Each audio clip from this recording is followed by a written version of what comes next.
9, 8, 7, 6, 5, 4, 3, 2, 1, 0.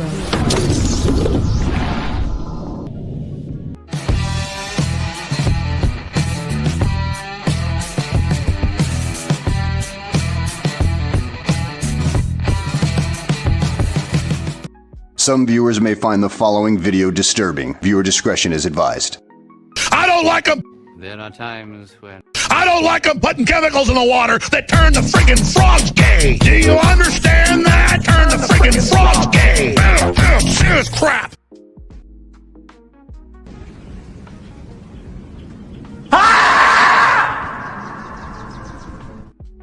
Kind of messed up that intro there. I was trying to click a couple different things, and I ended up clicking the wrong ones, and I was like, that is my fault.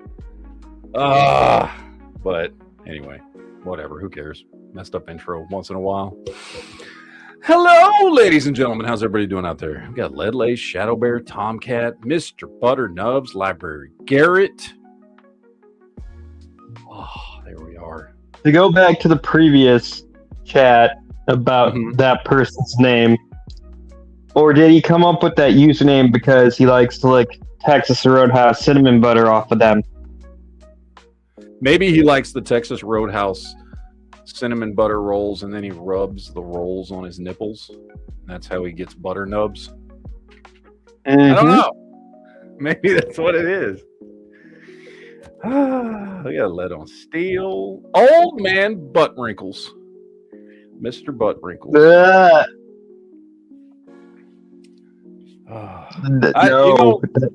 That's not a mental image I wanted to have today. I'm just saying, like, years and years and years of seeing that name, Old Man Butt Wrinkles, I kind of want to see what his ass looks like. I want to see if it really is that wrinkly. You know what I mean? Well, you know what Jeff Fox says. You never see an elderly man with an ass because we scratch it all off. That's true. Maybe we do. I don't know. What's up, Bacon?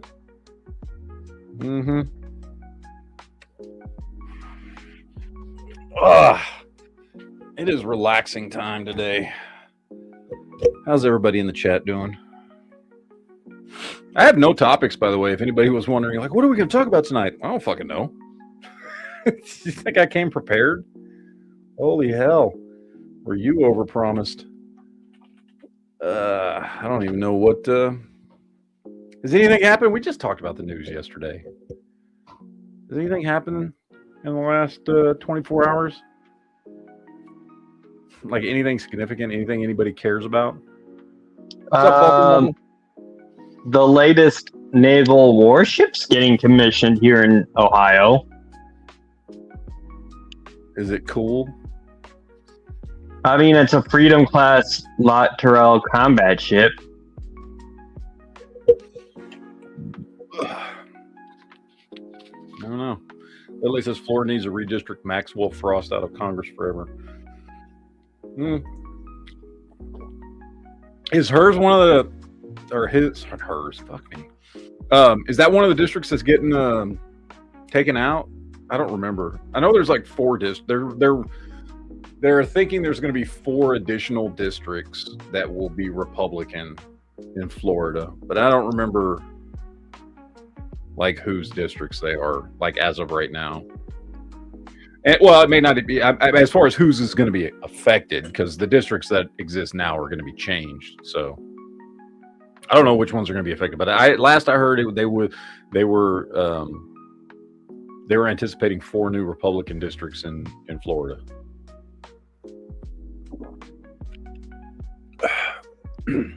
Well, Grumble says, how large should Haagen-Dazs popsicles be?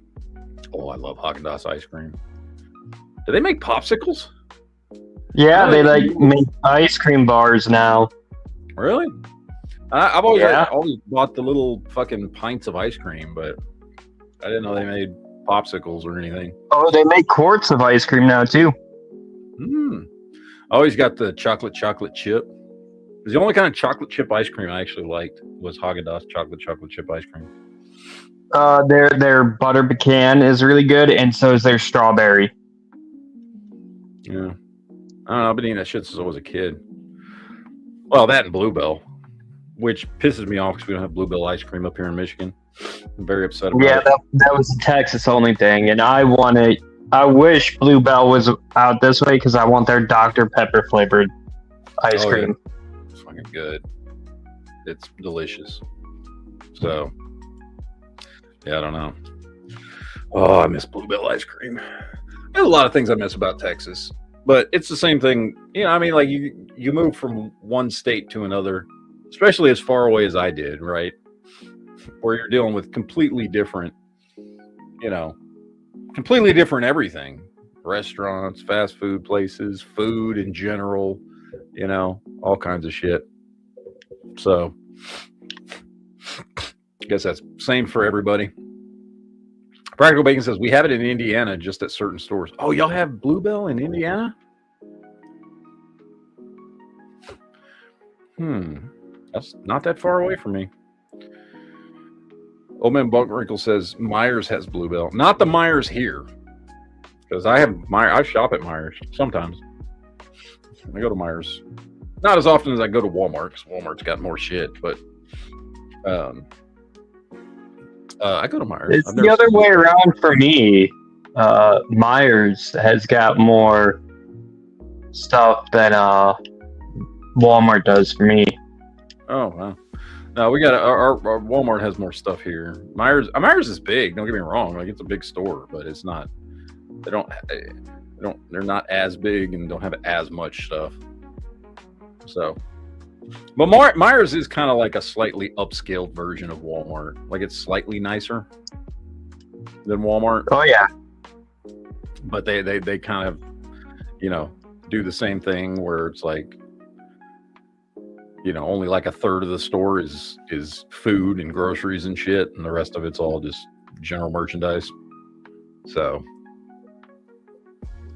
well, my Myers is mostly grocery, whereas it's very little of anything else. Oh shit, yeah. Now the ones here is like it's kind of like a slightly smaller version of Walmart. So, but they're a little bit more expensive. So, for whatever that's worth. Lily says Ohio's now has Buc-ee's. Yeah, I heard there was a Buc-ee's in Ohio because it's like the closest one to me. Yeah, they put it in the most like pompous neighborhood though. Huber Hills. Yeah. Myers is a Michigan's original everything store long before we had Walmart. Okay. I mean, before I moved to Michigan, I had heard of Myers, but I'd never seen one and never been to one. So it's like I've heard of Piggly Wiggly. Like, I know that's a real place, even though it sounds fucking made up. But I've never been to one or seen one. So I grew up. We had to. I don't know why we're turning this into a fucking grocery store chat, but fuck it. Who cares? I don't have any other plans. Growing up in Dallas, we had pretty much everything. So we had Walmart, Target, Tom Thumb, Simon's, H-E-B, Kroger, Albertsons, Winn-Dixie, Safeway. Trying to think what else we fucking had. I feel like there was more. That's 9 right there. That's 9 types of grocery stores right there. That were all like they were everywhere, like every one of those chains had multiple stores in, around the Dallas-Fort Worth area. So I grew up with a lot of shit, a lot of places to go shop for all the shit you need. But then later on, we got Central Market and Randall's, like all kinds of shit, man. Brian Knight says gas was $4.95 today in Pennsylvania, up from $4.69 a week ago. Gas has gone down here a little bit. Like, it was like 3 something 2 weeks ago, like $3.80. I don't know, something like that. And then it shot up to almost $5. It was like $4.99 and then it's gone back down. Now it's down to like 450-ish, something like that. Well, at least as of yesterday. I don't know. Maybe it's gone up since fucking yesterday, but I don't know. They need to get this Iran fucking war shit figured out so you can get gas prices to calm the fuck down. Or, I don't know, open up the fucking, open up the tap on all the oil production here. Although I think they've done pretty good. You know what I mean? Like, I think Trump's put shit in place to fucking create a lot of energy production in the last year or so. So I don't think it's been too bad. But what's up, Birdman? I was thrilled when I heard that the Virginia Supreme Court struck down that illegal amendment. Oh yeah. Petition. Oh yeah, they fucking struck. So it got blocked a week ago, and then yesterday or day before they fucking doubled down and struck it down again. So the same judge that put the whole thing, they tried to do it without doing the amendment, and judge struck it down before. Same Tazewell County judge, and he struck down because the entire process with the vote was rigged, because they actually wrote the question: to restore fairness, vote yes. To gerrymander the state. Yep. So if you weren't informed, you're going to read that. So, I need to vote yes. Yep. And not to mention they didn't follow any of the rules that you actually put it through. They're mad. Of course, we got our psycho attorney general basically threatening Virginia Supreme Court. The one that would fantasize about killing members of Congress. I remember the story very well. He's actually came out and, in so many words, threatens Virginia Supreme Court. What? I don't know because I don't know if there's been any talk about it yet in Virginia to where you would have heard about it. But like, because that Supreme Court case that said you can't, like, any districts that were created on based on race or unconstitutional, and so now like Tennessee's wiped one out, Louisiana's wiping a couple out. All the states are starting to plan on redistricting because of that court case. Is Virginia? Have they been talking about like any districts that are going to get fucking wiped out because of that?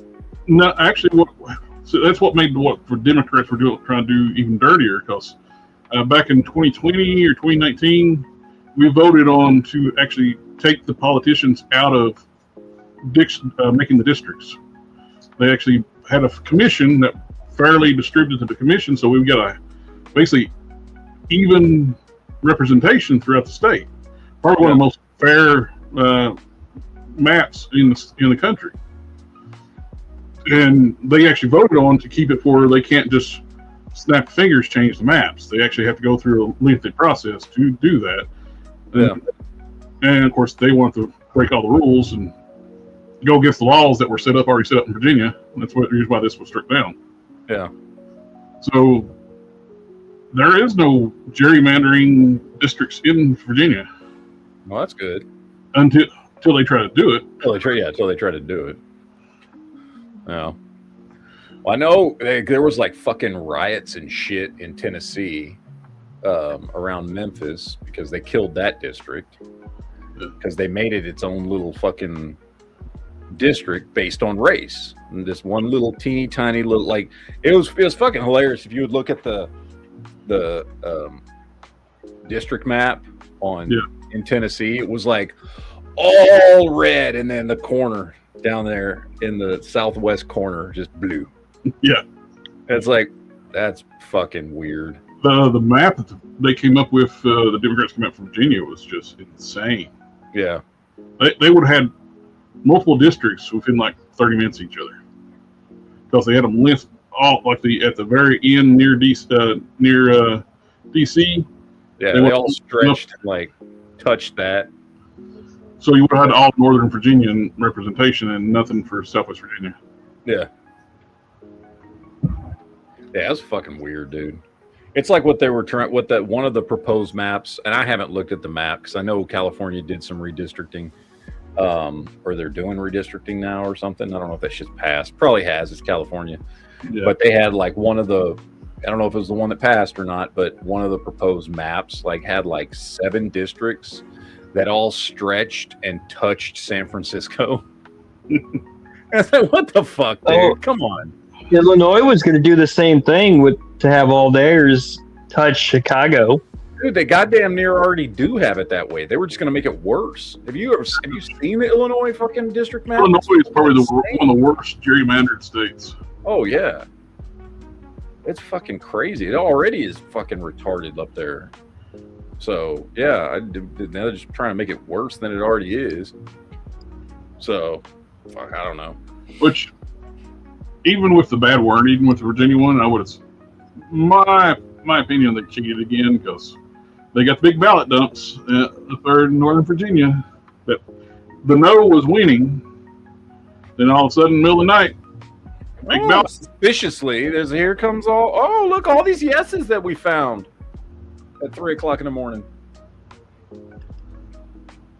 So, yeah. Yeah, it's weird. Florida's doing well with getting rid of all their gerrymandering, the referendum they had, and they're actually impeaching crooked judges, which would start be done more often. Yeah, I don't know. I mean, I get that it's all done based on population, and that populations are, Well, that's why they put weird and spread all over the place, and not in any kind of fucking logical order, because that's just how cities and civilizations run. Well, but like, I don't know why. Like, okay, we have X amount of population in a state. Okay, so that gets you, X amount of fucking districts. Okay, so now let's divide those districts up. We know so let's say we know that's gonna get a state. Let's just, for the sake of argument, say 9 districts, right? Okay, so let's divide the state up into 9 equal chunks. And yeah, some districts are gonna have less people than others. I get that, right? But just divide it up into 9 equal chunks, and boom, done. Whatever, right? And then whoever lives in those areas, will be they Republican, Democrat, they vote. Yep. Like instead of just weird fucking maps where you've got like a big chunk of a district here, and then a skinny little line, and then another big district, another big chunk, and another skinny little line that goes up to a little triangle shaped area. It's like, how the fuck is that? That makes no fucking sense whatsoever. Yep. For anybody, whether Republicans do it, whether Democrats do it, like, just, I don't know, man. Make it look like fucking grid lines on a map, right? I believe it's Utah. I'm curious to see how that's going to turn out. They had that federal judge strike down, let's see, the Republicans in Utah, I believe it was, so they were fighting against a gerrymandering, redistricting. Mm-hmm. And the federal judge voted against them because I've come to find out she was in a relationship with the Democrat attorney. And she actually just had to step down because of it. Like, that should be immediately appeal or throw her verdict out. Yeah. There's a conflict of interest majorly there. Yeah. It's a pretty fucking big one. I don't know, man. But it is what it is, I guess. I don't know. I think we should just ban all Democrats and Republicans. Just ban both parties. Did you guys see the videos that the Onion or the Bee put out, where it said, what the world would be like without Democrats and a world without Republicans? Mm-mm. I saw without the Republican one. I didn't see the Democrat one. Oh, they're both hilarious. Whereas the one without Republicans is just like, oh, yeah, I don't want that one to happen. Yeah, I hadn't seen that. The one without Democrats is hysterical. So like a utopia. More or less. Whereas the one without Republicans, they said, oh, we finally have all of our goals. We murdered all the billionaires and now we have a communist utopia. I'm like, no. Hey man, that's what they think will happen. So, and let's be real honest. If all of a sudden the entire country became Republican, right? I'm not saying it wouldn't be better, but I am saying, don't think if the Republicans had all the power all of a sudden that all of a sudden everything would be fucking great. Oh, then they would just become the ones that are more corrupt and fucked up shit. You're seeing right now. We got a uniparty thing going on right now. Oh yeah, dude. You think those motherfuckers in Congress and the Senate don't sit around giving each other hand jobs when the cameras are turned off? Of course they are. They all fucking get along with each other. They sit there and strategize together. None of them motherfuckers are without corruption. Republican, Democrat, doesn't fucking matter. They're all corrupt pieces of shit. Look, they haven't even approved all of Trump's cabinet members yet. Yeah. And Thune is not allowed to do recess appointments.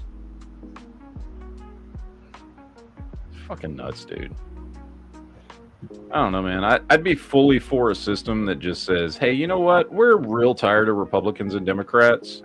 And if you've ever been a politician before, yeah, you're kicked out and you can never run for any fucking fucking seat for anything ever again, because y'all fucked shit up so much. And again, I don't give a shit whether you're Republican, Democrat, whatever. Just, I'd be fully for, let's just start over with the political landscape.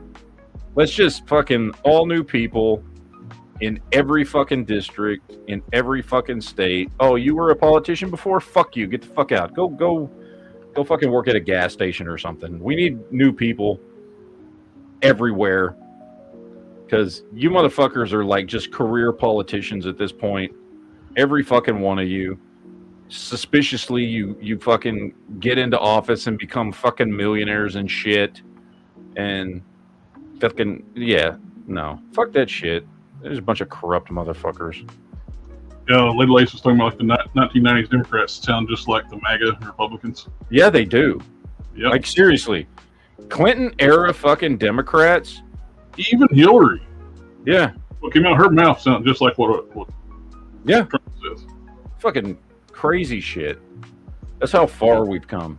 Yep. Is we're looking at Republicans and thinking, God damn, they're so much better than the left, you know, if you're a Republican. And it's like, I mean, yeah, but they're basically just a bunch of Clintonites. It's hard not to be better than batshit crazy. It is hard not to be better than batshit crazy, but it's still basically the same as the Democrats were in the 90s. Like, it's not... Well, if you want to talk about like party shift, they talk about like it happened in the 60s, which didn't happen, but it has happened in the past 30 years. Oh, yeah. Well, I mean, just look at... So first of all, the border shit, right? That's the biggest example we have of the parties shifting completely. Because all the way up till probably around 2008, it was hardcore. The fucking Democrats who wanted a border wall, border control, all that shit. They were the blue collar party too. Yeah. Well, the reason, and I've, you know, and it makes sense, is they were the union party, right? Unions were, for a very long time, the Democrats' biggest donors. And unions did not want illegal immigration because it takes power away from them. So they don't, you know, Democrats kissed the union's ass and were very, very, very fucking anti immigration. Like, they were anti-immigration, like, period. Like, they were the ones that put up the most roadblocks on even coming here legally. Mm-hmm. And it was Republicans who were in the pocket of big business who wanted cheap labor, who were all for amnesty and all that shit. And it was like that throughout my entire life up until around 2008. And suddenly the parties just flipped on that issue. Yep. They just fucking flipped completely, 100%. The parties went, oh, now I'm on the other side of all this shit. So what happened in 2008? I don't remember. It's probably a very unmemorable year. Is the thing, things seems like somebody that really started pushing on the divide and pushing race issues. Yeah. Well, did they? I don't remember. That's crazy talk. It might have been a TV show I'm thinking about. I'm not sure. Yeah, there might be a couple of things. I don't remember. It obviously wasn't an important enough year for me to remember, you know, a new radical president or, you know, a fucking housing crisis that almost fucking bankrupted an entire fucking country. I'm sure. And also, I would remember those things. And also one of the worst, like, automotive policies ever, like destroying all millions of viable used cars. Oh yeah. Yep. Which the old cars lasted longer and were better built.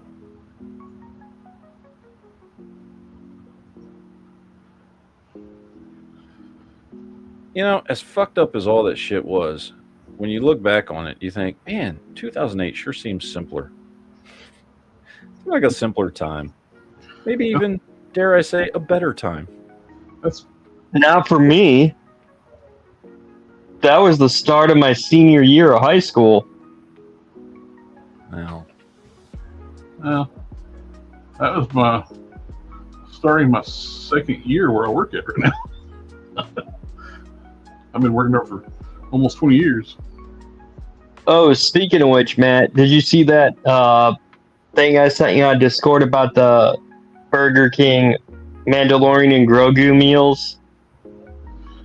no, I must have missed that.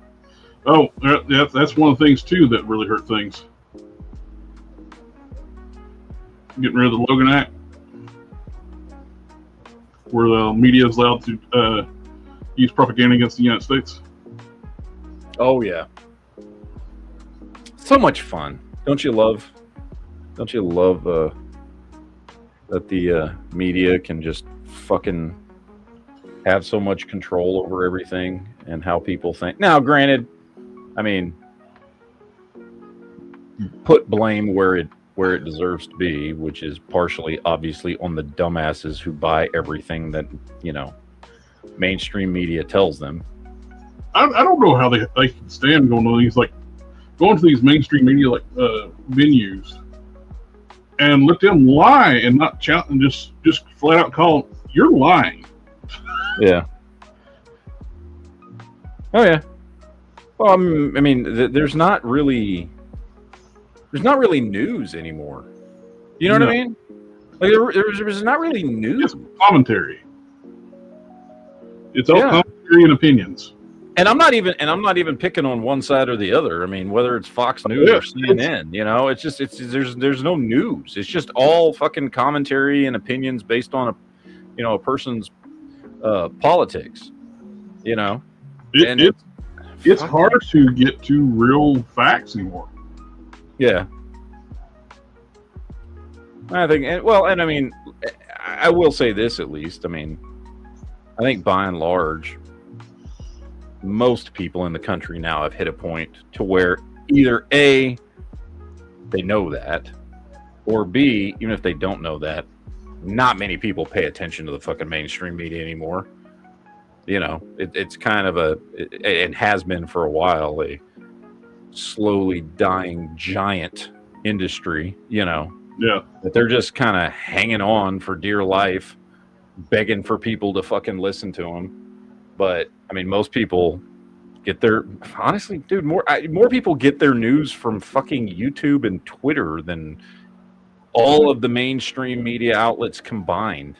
Oh yeah. So, you know, I can't remember the last time. If it wasn't like some weird clip that popped up in my feed somewhere, I can't remember the last time I've actually watched anything from a mainstream, news outlet.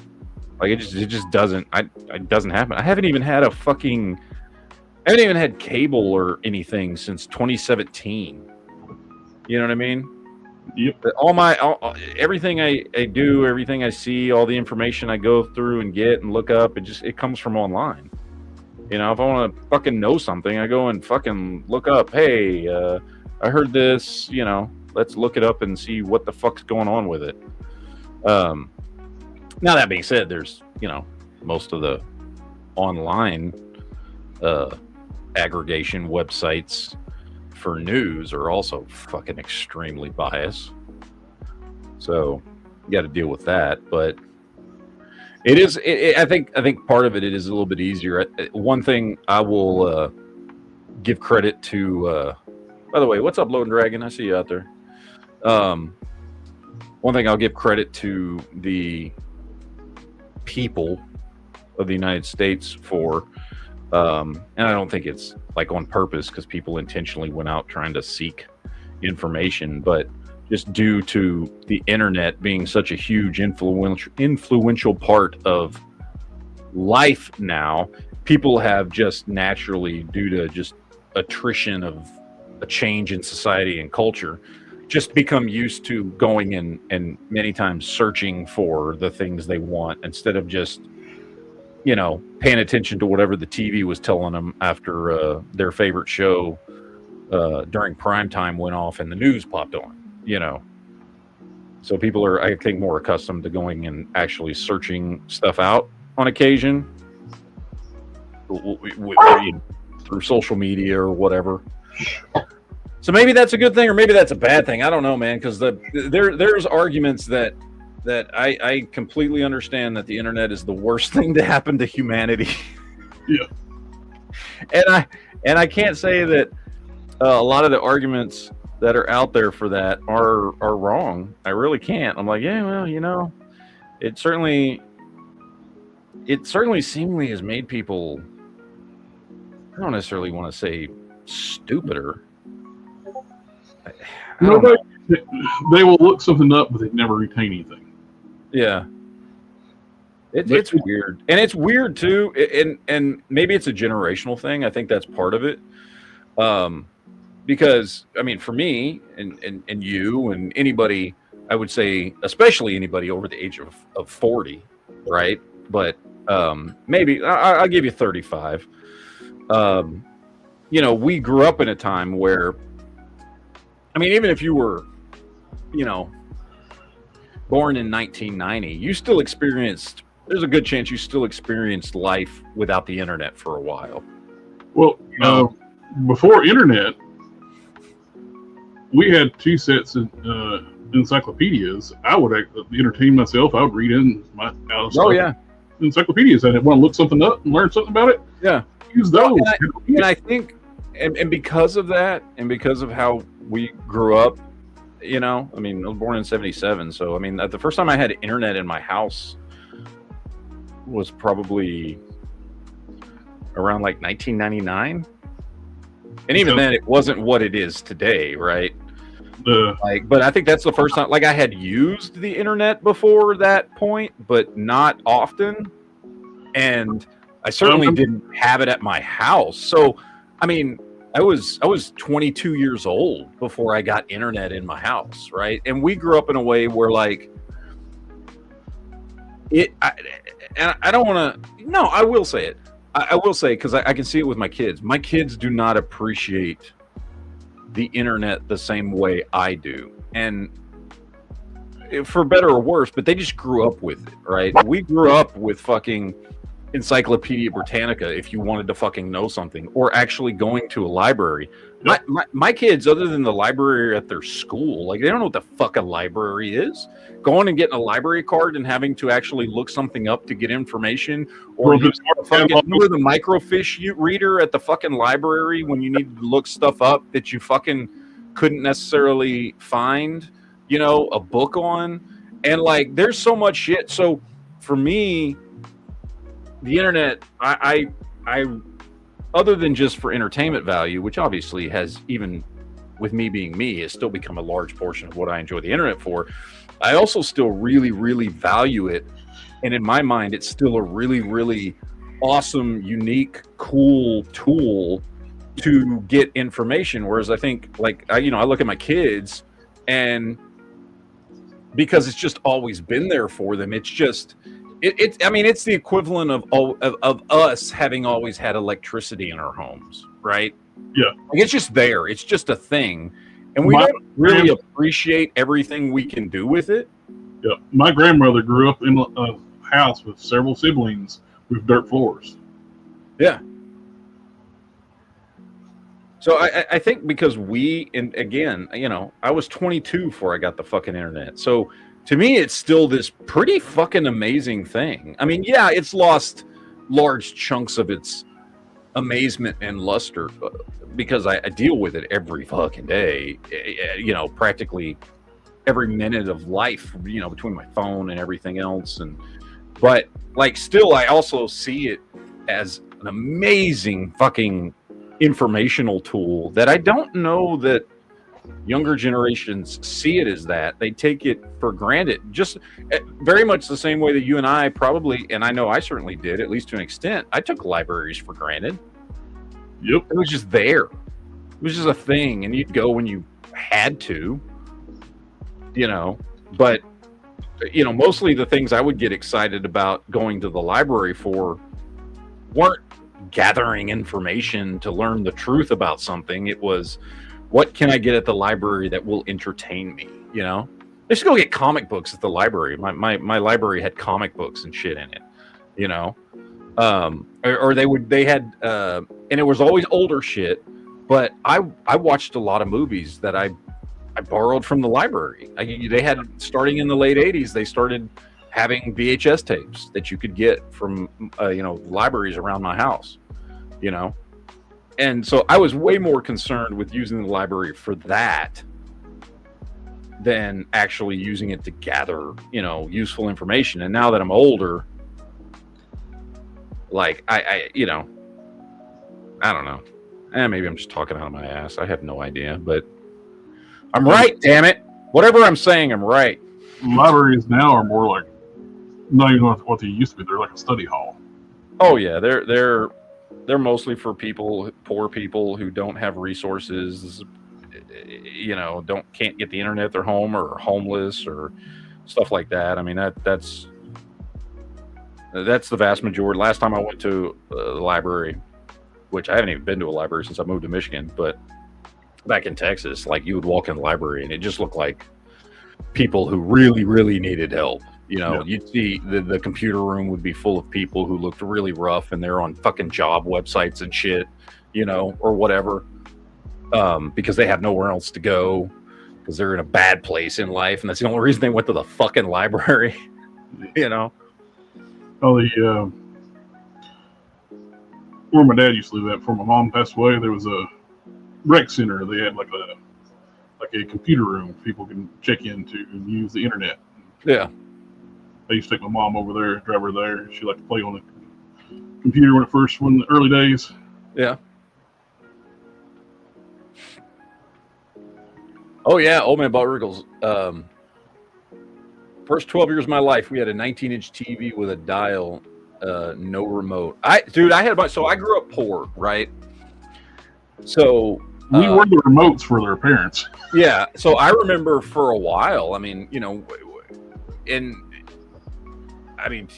up in the 80s, TV was very important, right? Like, we had one decent TV. I don't even remember how big it was. Probably a 27-inch TV, color TV in the living room. And then the TV in my bedroom for a very long time was an old black and white one from like the early 70s. Like, that's what I watched TV on. If I wanted to watch TV in my room and not have to worry about whether or not my mother wanted to watch something or what, if I wanted to watch TV in peace, I had a little fucking black and white POS. Even to watch cartoons, I was watching them in fucking black and white, unless it was when my mom was at work, right? Like, then I could go in the living room and watch TV and shit. to watch on the quote unquote bigger TV. The bigger TVs were like a big investment back then too. They were like this furniture. You had a big wooden cabinet with the TV inside of it. Oh, I remember those. Them things like 400 or 500 pounds. I had one of those as late as 2001 or 2002. I still had one of those big ass fucking.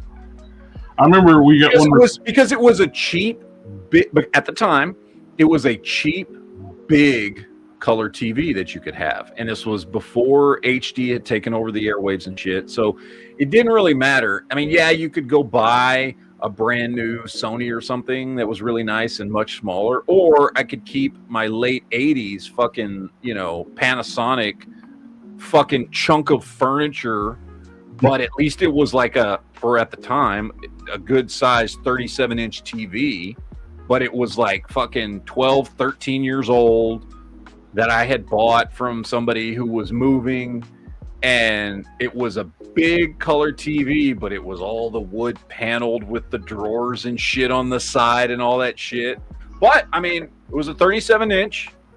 You know, this was right before all the flat screen, you know, plasma TVs and shit started coming out around 2002, 2003.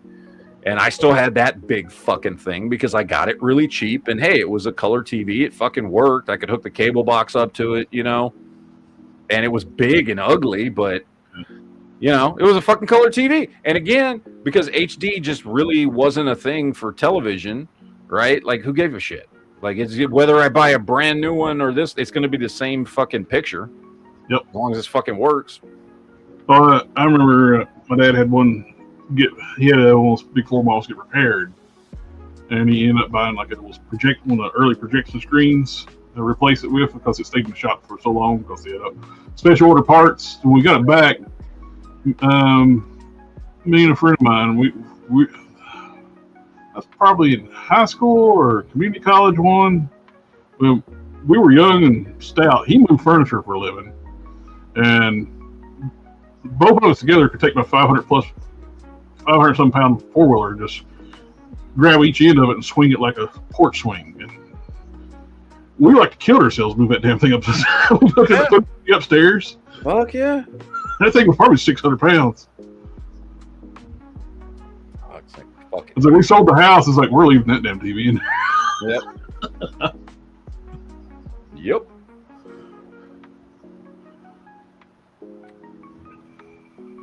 And not to mention, video games were a whole lot more entertaining back then, too.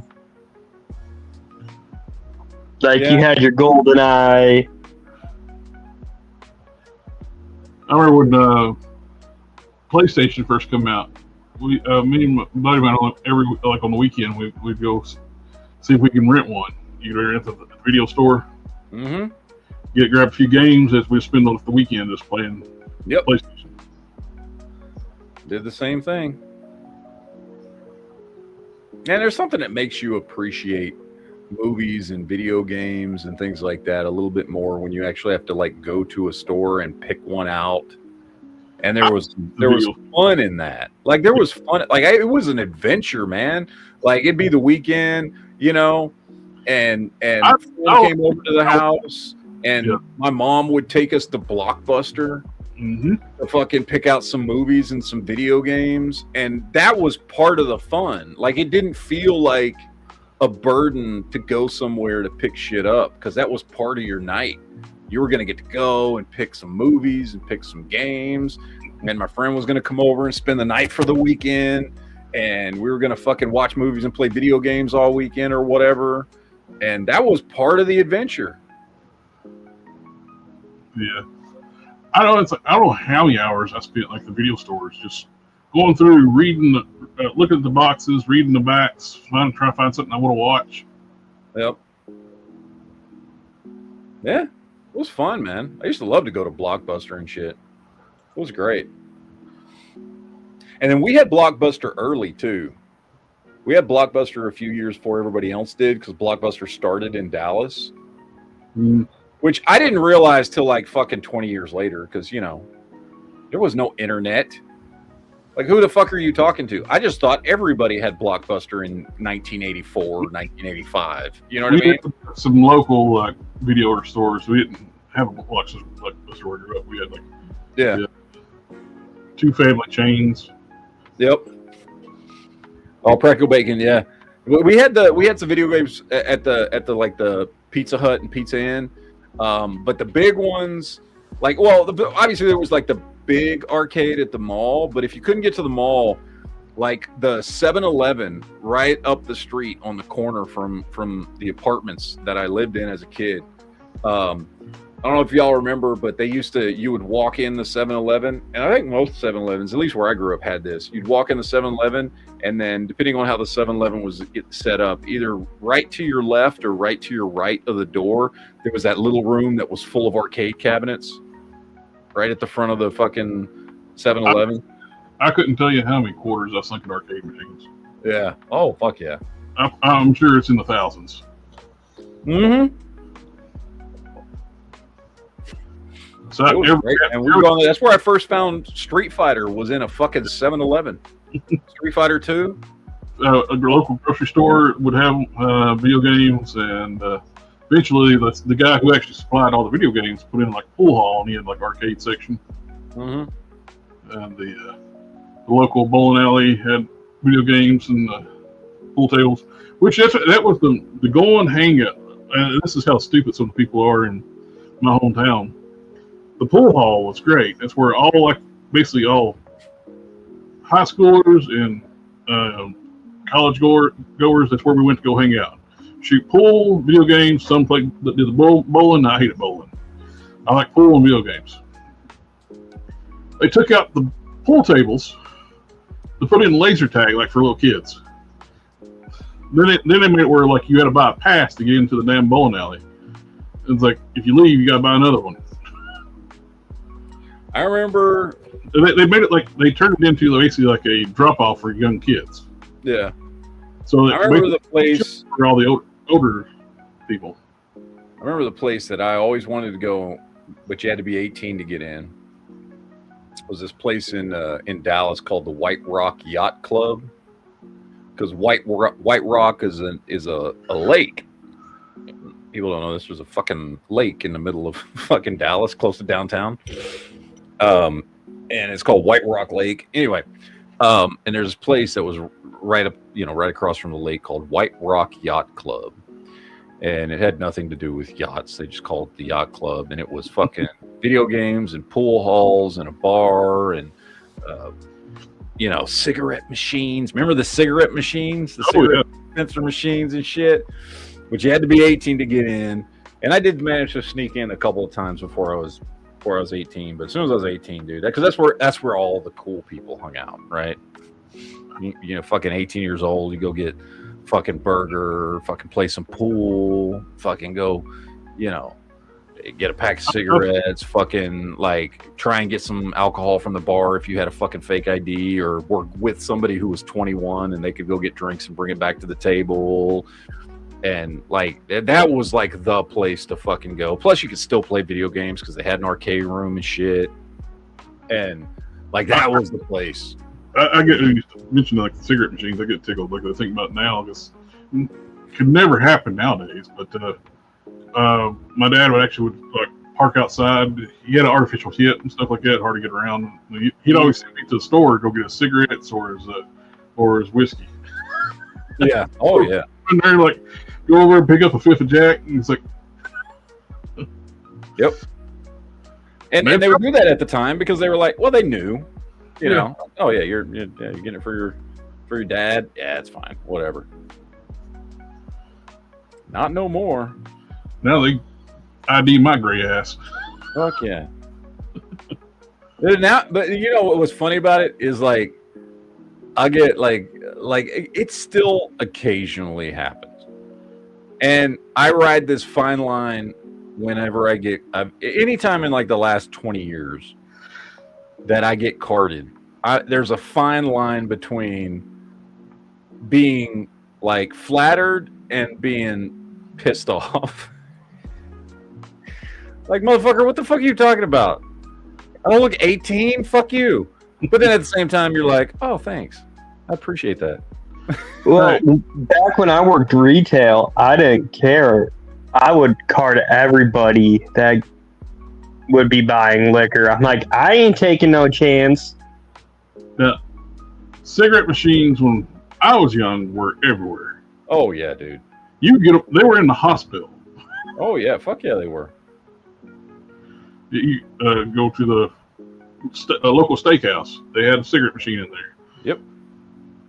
Those things were so odd seeing those when I was growing up because it's like, oh, they got vending machines now for cigarettes, and I was like, okay. And they were always like maybe 5 feet away from the little actual candy vending machines, like in the lobby of some restaurants. Well, that's how I used to get cigarettes before I was 18, was those vending machines, because I knew all the places you could go where the vending machine, first of all, it would be in a place that I could actually get into, you know, that you didn't have to be 18 or older to get into. And then you had to be careful because a lot of the places would set up the vending machine someplace where the employees could see, so that if they saw a kid fucking going and getting cigarettes, you know, they would stop them. Because it's just a vending machine, dude. Like, it didn't ID you. Yeah. You just fucking put money in and get a fucking pack of cigarettes. So I knew all the places where I could go to get cigarettes out of vending machines where I could get into the place and it was not in view of an employee. They were cool machines too, where they were built. Like you had to put your coins in, you pull the knob, and Yep. whichever pack you want. Yep. Oh, that Very was convenient way. It was basically yeah. They should be refurbished to do this.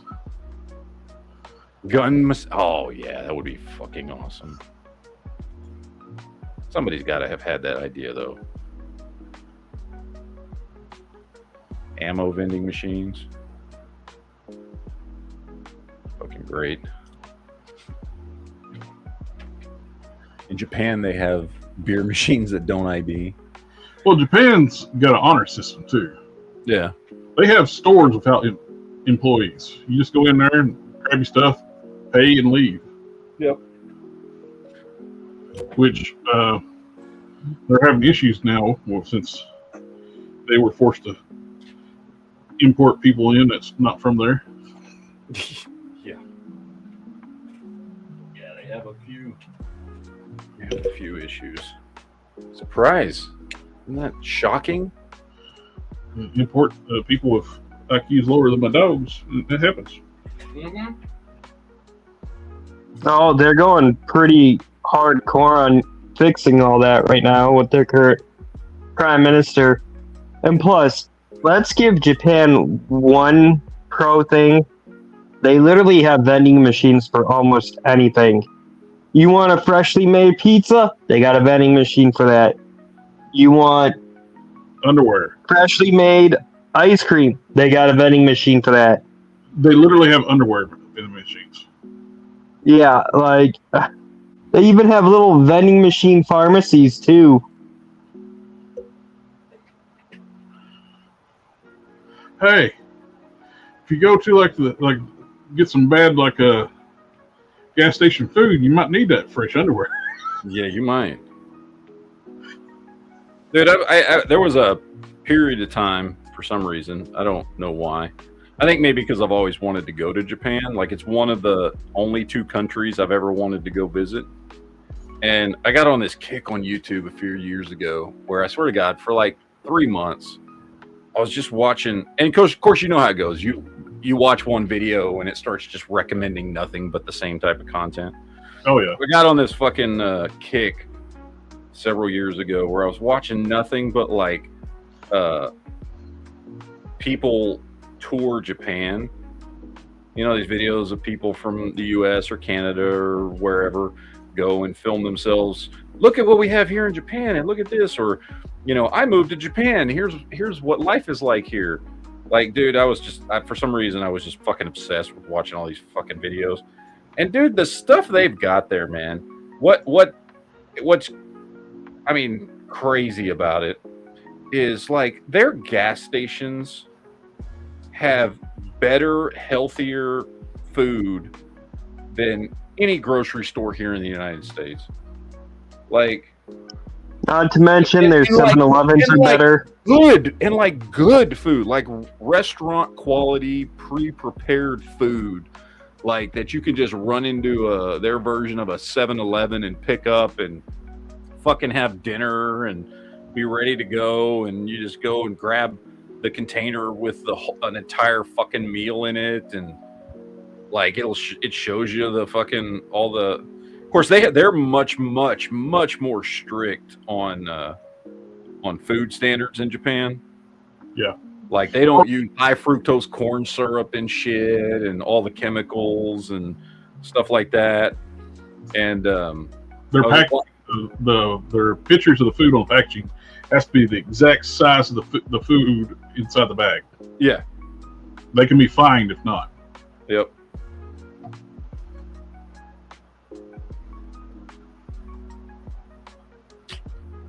Yeah, someday I'd like to visit Japan. My nephew's been there when he was in the Marines. He was stationed in Okinawa. And he said it was great over there. I mean, he still came back, but when he was out of the Marines, but he said he loved it over there, man.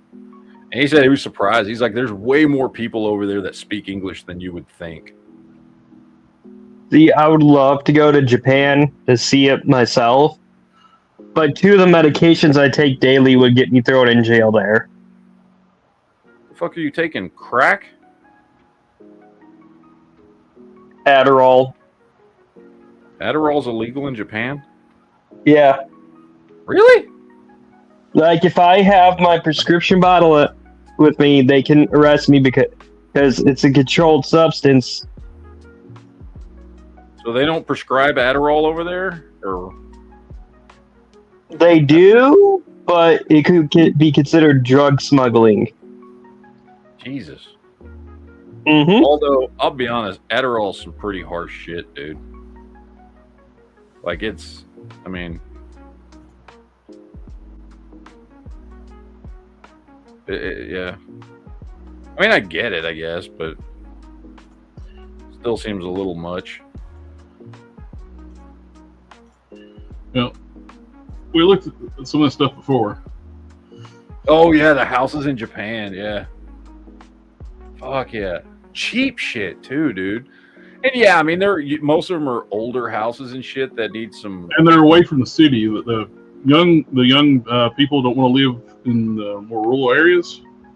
They all want to live in the city, so when their families die off, their houses are empty and abandoned. They either go to nursing homes or pass away, and the young people don't want the houses.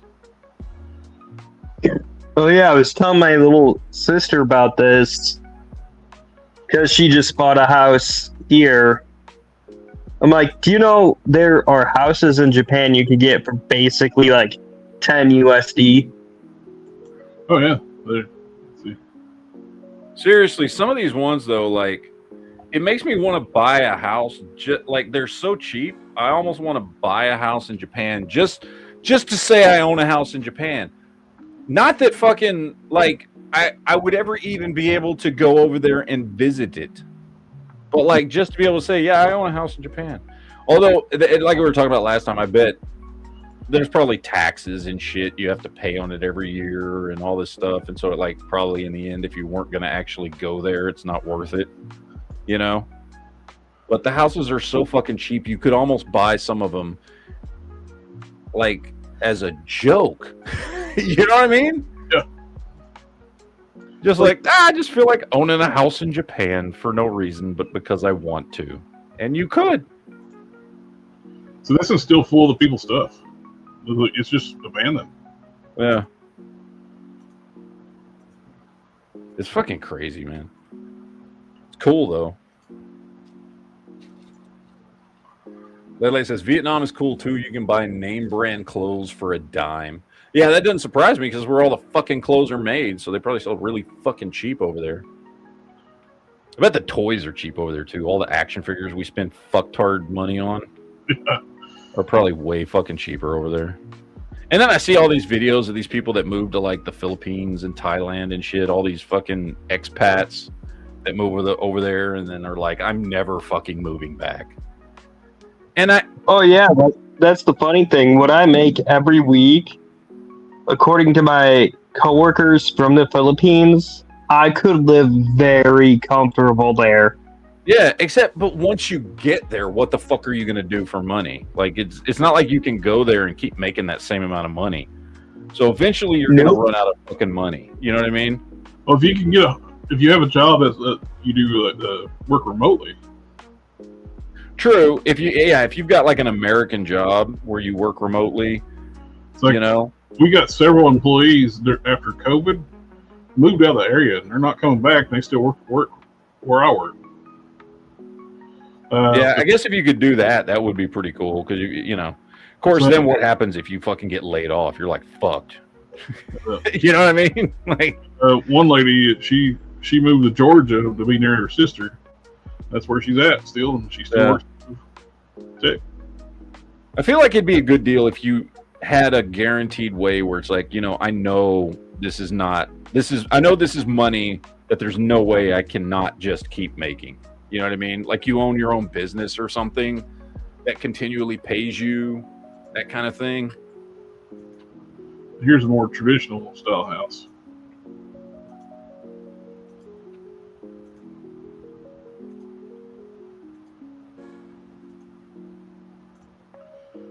This is pretty nice, and it's 60, which is still not bad.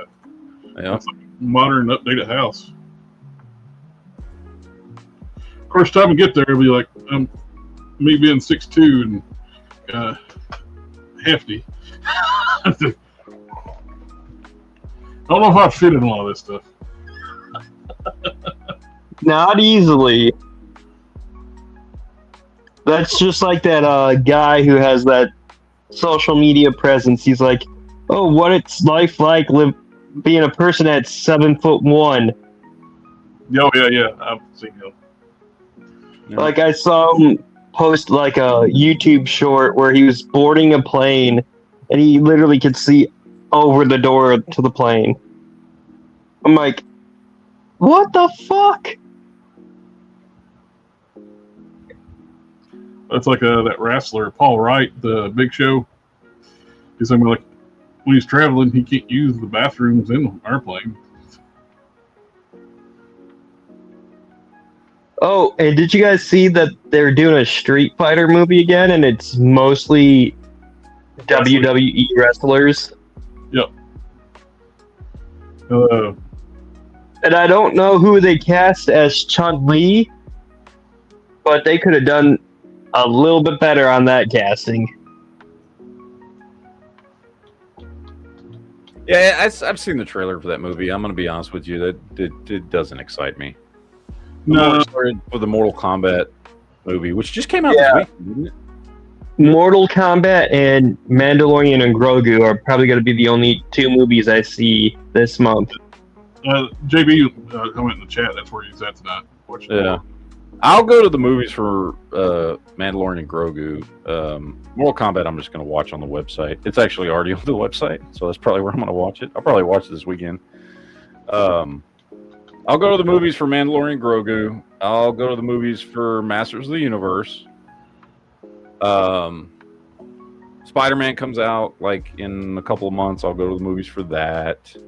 I'll go to the movies when the new Dune comes out and when Avengers Doomsday comes out. I'm trying to think what other movies I'm planning on actually going to the movies for this year. I don't know. There's a few of them.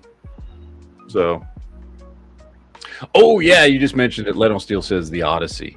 I do want to see that. I'm a huge Greek mythology fan, and I do already like. I love. There's only one. That looks like a woke mess. Well, there's only one Christopher Nolan movie I don't like, and it's not that it's a bad movie. I just didn't like the way it was laid out.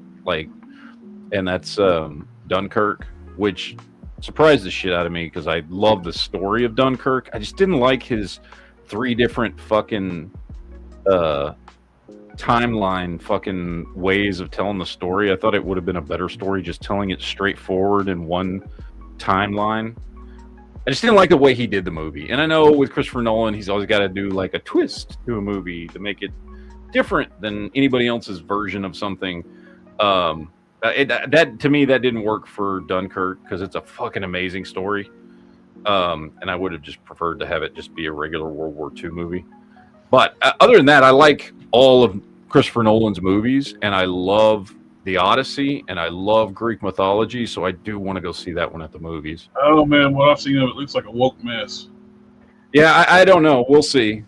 We'll see. So far, Christopher Nolan has been one of the movie makers that has not gone woke in any of his stuff. I think this is the one. Maybe this is the one. I don't know.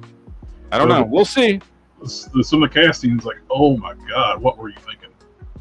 Yeah, we'll see. So I don't know, but I'm gonna give it a chance.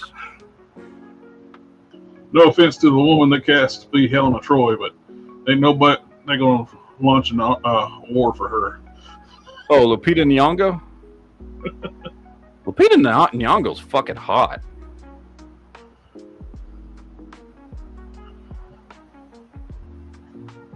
Now, that being said, I've seen the picture that's floating around online where she looks like absolute dog shit, and it's supposed to be a still from that movie. So that's what I've seen. So I don't know what. I don't know if that's just. I don't know where that picture came from. It clearly shows her in like robes, so I'm assuming it actually does come from that movie. But like in real life, Lupita Nyong'o's fucking hot. Like she's a very, very beautiful woman. So I don't know why they fucking use that picture, or I hope that's not what she's supposed to look like in the fucking movie, because then yeah, you're right. They took a very beautiful woman and made her ugly in a fucking movie to play who's supposed to be an absolutely beautiful woman. I'm like, dude, you could have fucking left her the fuck alone, dude. Like, what the fuck? Now, the thing Helena Troy, I mean, by all accounts, Troy was basically on the west coast of Turkey. So my question would just simply be, why is she black? That doesn't make sense. And I don't understand. Lupita Nyong'o's hot, but like, we're talking at a time when someone from Troy would not have been black. You know what I mean? Like, they just wouldn't have been. She would have been Mediterranean. So you could have cast anybody with a Mediterranean background, you know, fucking Greek, Italian, Portuguese even. Fucking, it could have cast somebody, Middle Eastern maybe would have worked. Because that's the part of the world Troy was in. So that would have made sense to me. Straight up black, I'm like, okay, how the fuck did that happen? Some I don't know what they're playing. Ellen Page or Elliot Page, whatever you want to call it's going to be in it too. What? People were making jokes. It's going to be Achilles. Well, I will say this. Christopher Nolan is one of those people that is very loyal to actors that have been in his movies. And she has been in his movies. So, I mean, yeah, he might be putting her in there. And I am still calling her, by the way, because it's still a chick. She still has a vagina. Oh, yeah. But, yeah, I mean, it's...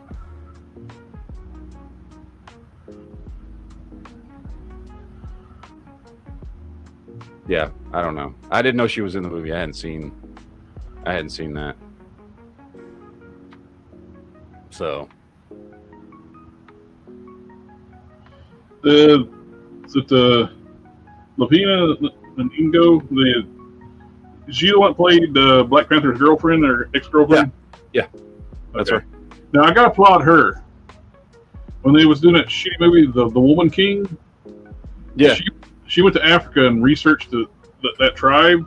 When she found out they're actual slavers, she said, "Hell no, I'm not doing this movie." Yep. I liked her. I liked her in all the stuff she's been in. Like I said, and I mean, maybe understand beauty is in the eye of the beholder. I think she's hot.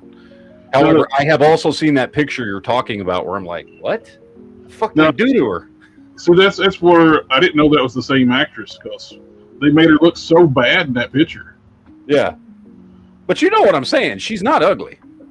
Yeah, the Led Lace, like the Woman King was retarded. Yeah, they turned the actual villains into the heroes. Yeah.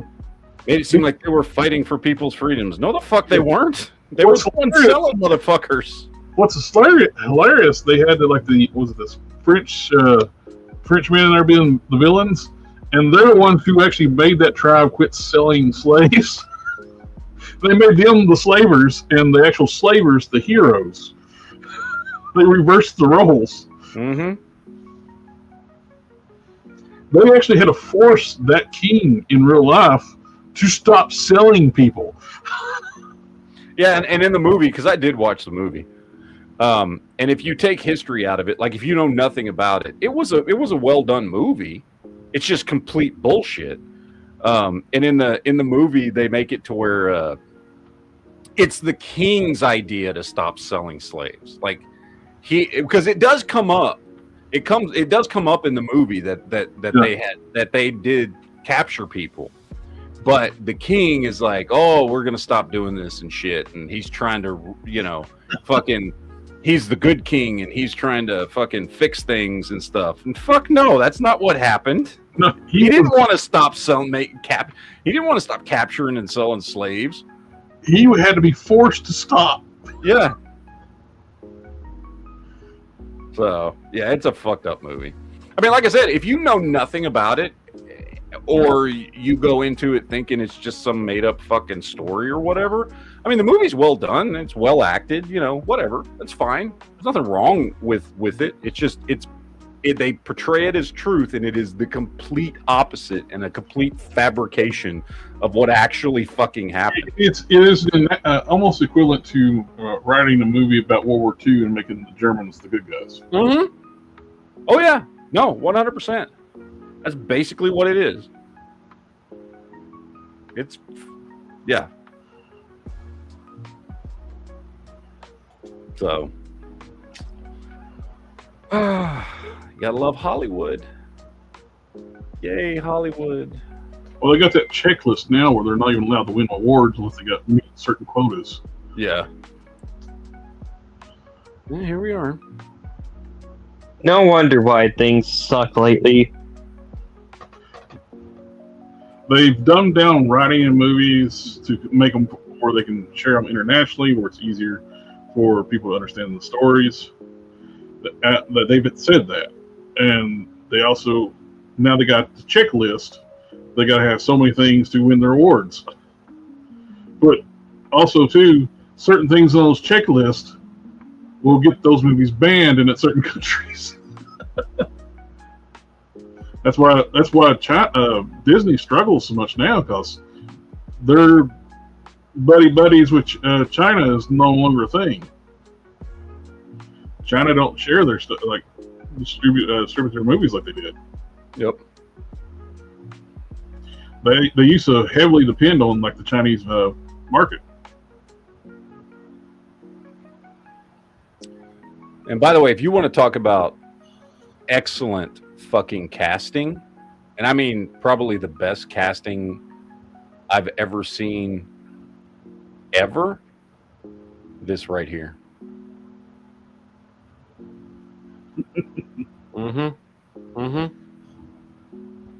Maybe when she was younger. She's gotten pretty thin now, though. Oh, I don't know, but I'm just saying. She's still. They're on to something. Oh, did you see? Speaking of like the dumbass with the Ellen DeGeneres, she when she left to go to Europe, to go to England, She gave up her U.S. citizenship. Good for her. But then she decided, I want to come back to the United States, and they're denying her. They won't let her go back in. Fucking good. Like, Couldn't have happened to a nicer person. I think it's hilarious. Oh, you said you're not caught up with The Boys, so I can't talk about it. No, I have not watched a single episode of The Boys. I'm waiting for all the episodes to come out, and then I'm gonna binge watch it. That's what I did with Mall Shadow Lord. Now it's done. I'm gonna be probably watching it all day tomorrow. Yeah, I need to do that too. That's one I need the ones I'm gonna try to watch while I'm off this weekend is Mall Shadow Lord and new season of Daredevil Born Again, because those are two shows I've waited for them all to come out. Now they're both all out, and so I want to watch those two. I've heard Daredevil Born Again season 2 is a big step up from the first season, and I didn't hate the first season. It had its issues. Well, they basically you could certainly see the parts of the show that got left in from when they filmed the show the first time and then realized, oh, this is bad. We got to redo the whole fucking thing. Yeah. You know what I mean? They had the same people working from the She-Hulk series working on Born Again, and I can't imagine how bad that would have been. But when they redid it, I actually liked it. It was not as good as any of the seasons from when it was on Netflix, but it was enjoyable. Like, me and my wife watched it. We binge watched it one weekend, and I was like, oh, that was actually pretty good. You know, it wasn't great, but I enjoyed it. And I've heard season 2 is considerably better. So there's nothing wrong with the super chats. Yeah. Doc tried to leave a super chat. Wouldn't let him do it. I don't know. Probably contain words that they would not allow him to have. Yeah, I don't know. Who knows? Who knows? Have we had a super chat this? I don't think we have, so I don't know. I'm assuming they're working because it worked on the last chat. We got at least one super chat on the last chat we did, didn't we? I didn't. Mm-hmm. I don't remember. I don't know. I'm assuming they're working.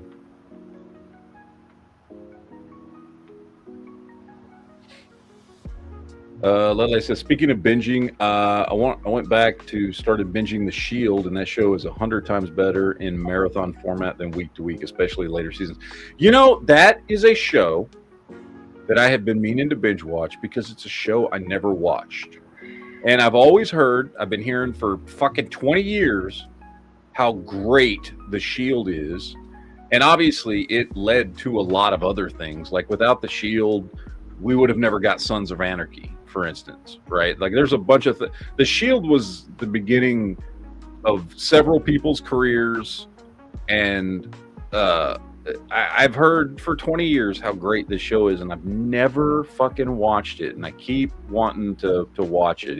It's like on a short list of shows I need to watch. So yeah, I got to go back and check that one out. In fact, I'm going to pull it up now on the website so that I don't forget that I want to, because I'll do that. I'll be like, oh, I need to watch that show, and then like a couple days pass and I fucking forget about it. So I'm going to pull it up now on my computer so that I don't fucking forget.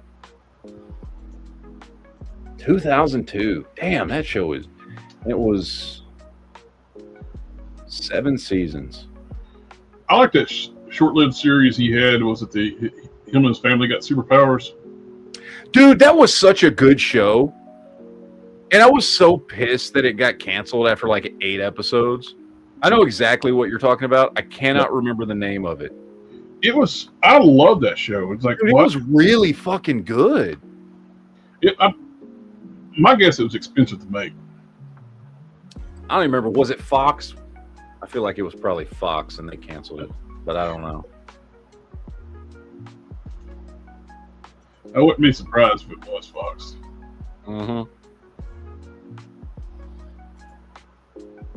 Lone Dragon says, "This is a supervillain chat. You now owe me $20."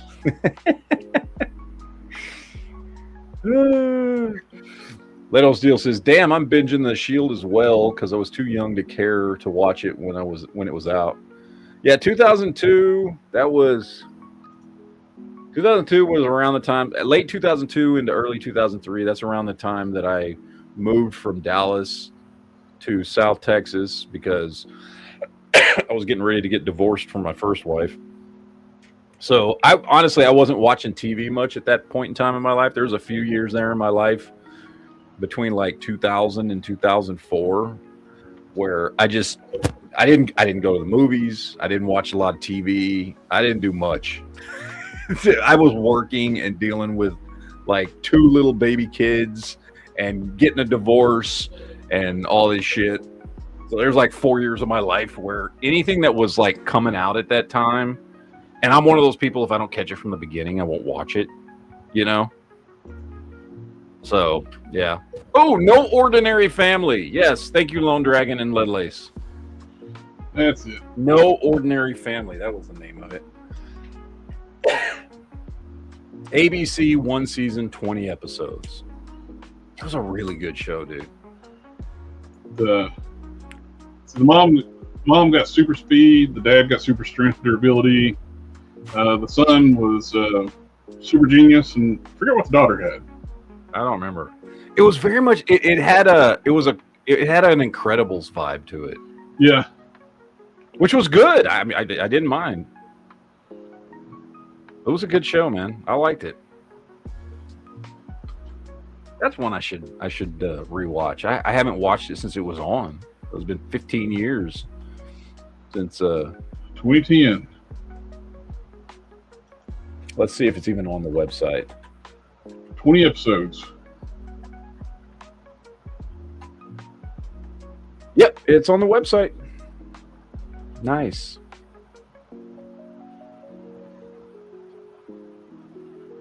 Oh, you know what else is on the website? That pops up when I look for No Ordinary Family, because, you know, sometimes it'll pop up stuff that's similar. Yeah. You know? Is that show that fucking pissed me off when it got canceled? Terra Nova. You remember that one? Oh, I liked that show too. The one, yeah. And so for everybody that doesn't know what it is, it's like it's in the future, and the Earth is like fucking dying, and so to save humanity, somehow, I don't think it ever really explains who or when or how, but they've created they've created a time machine, but it only goes back to one place, and it only goes one way, and they can go back in time, but they can't do anything else. And once you go back, you're stuck there, but it goes back to like prehistoric Earth. Yeah. So they like have in the future, they have like these lotteries to try and fucking, you know, if you win the lottery, you get sent back and you get to help rebuild humanity in the distant past. It was a really cool concept. And by the end of the first season, or by the time it ended or whatever, I don't know if that was supposed to be the whole first season. It was only 11 episodes. Like they were starting to run into weird, strange things happening back in the past that was going to eventually lead to like fucking them running into basically like aliens having been on Earth in the distant past. It's like Led Lace was talking about, it got canceled because of the cost of the CGI. Yeah, that was a damn good show. It was a really good one. I think it worked too, like it's like with like all the ancient alien myths and stuff like that, and stuff, or the ancient societies like Atlantis and stuff. They could be because of the people from the future traveling back to the past, set up these civilizations. Because you think that's what's why the extinction level event that takes out the dinosaurs will take out humanity too. Yeah. Oh, and he brings up another good one, Invasion. That was another good one. I remember there was it was all at the same time. So if you're saying Invasion was 2005 to 2006, it was that same year. CBS, ABC, and NBC, or maybe it was ABC, NBC, and Fox. I can't remember. 3 of the networks all dropped sci-fi alien shows the same year, and it was Invasion, Surface, and Threshold. I don't remember which ones were on which network, and they were all coming on at the same time. Not the same time, like there were different nights of the week and shit, but they were all at the same time. And Invasion was the show about fuck, what was it? Was it people getting replaced or something was happening to them? Because I feel like some of the people were aliens and some weren't. And it like takes place, I want to say in Florida or Louisiana. I can't remember. It was Florida, Louisiana town on the coast after a hurricane that like starts this whole alien conspiracy. And the main guy is like the fucking okay, thank you. Invasion was they were being replaced by aliens, and there was like a hurricane and a bunch of bodies washed up on shore and shit. And anyway, it was a whole like it was very Invasion of the Body Snatchers type stuff. And then Surface, which was my favorite of the three, honestly, was and I don't want to say it was aliens, but it was an alien vibe. There were creatures under the sea that I think, if I remember right, again, it's been a long time, that I feel like were aliens. And there was a whole conspiracy. And then Threshold was about an underground, like, I don't remember if they were government or private, but like an underground secret organization that hunted aliens. And that one had, what's his name? Peter Dinklage in it. I think it was one of the first times I ever saw him in anything. Was in that show. Yo. Lead on Steel, I got you taken care of on the Discord. What's going on, guys? Just faggotry. Hey, you're not allowed to say it. Remember how much trouble I got in for saying that at the time? Well, that's because that was back when they gave a shit. And so I was like, dude, fuck you. You're trying to get my chat taken down. Now they seemingly don't care. So I just remember getting in trouble by everybody. Well, yeah, because like it was at that time when like they were fucking kicking people off YouTube for anything. It wasn't because of your channel. That wasn't why everyone was mad. Why was everybody mad? Because Ray was there. Oh, was that it? Oh. Yeah, and then they're like, "How dare you say that in front of Ray?" And I'm like, and then you played it off like, "Oh yeah, like Honda's my friend," and he didn't mean it like that, but I kind of meant it like that. Oh, okay. I don't fucking remember. You know what shit we've talked about on these shows that I don't fucking remember? I got fucking elephant fucking brains, so I remember everything. It's stupid. Oh, how's it going, man? Sorry, I was out riding bikes. I didn't know you were doing the chat at this time. I should have known. What the fuck time did you think I was going to do it? I don't Midnight? know. Fucking fucker. Now is when I thought. Now at randomly at 9:29 at night. Yep. You just thought, hey. That's when I looked anyway. And it's not 9:29 at night. It is 9:29 at night. It's 7:30. No, it's 9:29. It's 7:30 in the civilized world. You mean the small little sliver that is Mountain Time? Hey, Texas is part of that. No, El Paso. Yep. Only El Paso falls under Mountain Time. It counts. It's a small little chunk on the little fucking western edge of Texas that falls under Mountain Time. Hey, if it's from Texas or if it's part of Texas, you have to be for it. That's part of the contract you signed when you were born there. You know what? You got me on that one. You got me on that one. I am a loyal Texan. So what are we talking about aliens tonight? Or what are you talking about? I don't know. We're just fucking, there is no plan. We've just been rolling with whatever people are talking about in the chat, and somehow we got started talking about some fucking TV shows or something that people were talking about in the chat, and I don't know what the fuck. I don't know how we got where we are, to be honest with you. At one point we were talking about being old fogies who remembered how fun it was to fucking go to Blockbuster on a Friday night and pick out movies and video games for the weekend. Like, we've talked about so much different fucking shit because there's not really anything real in the world to talk about, to be honest. Because we've already talked about all the fucking Supreme Court cases and gerrymandering and all the other bullshit. And I guess we could talk about the UFO files, but I haven't even fucking looked at them because I'm pretty sure they're all just made up bullshit anyway.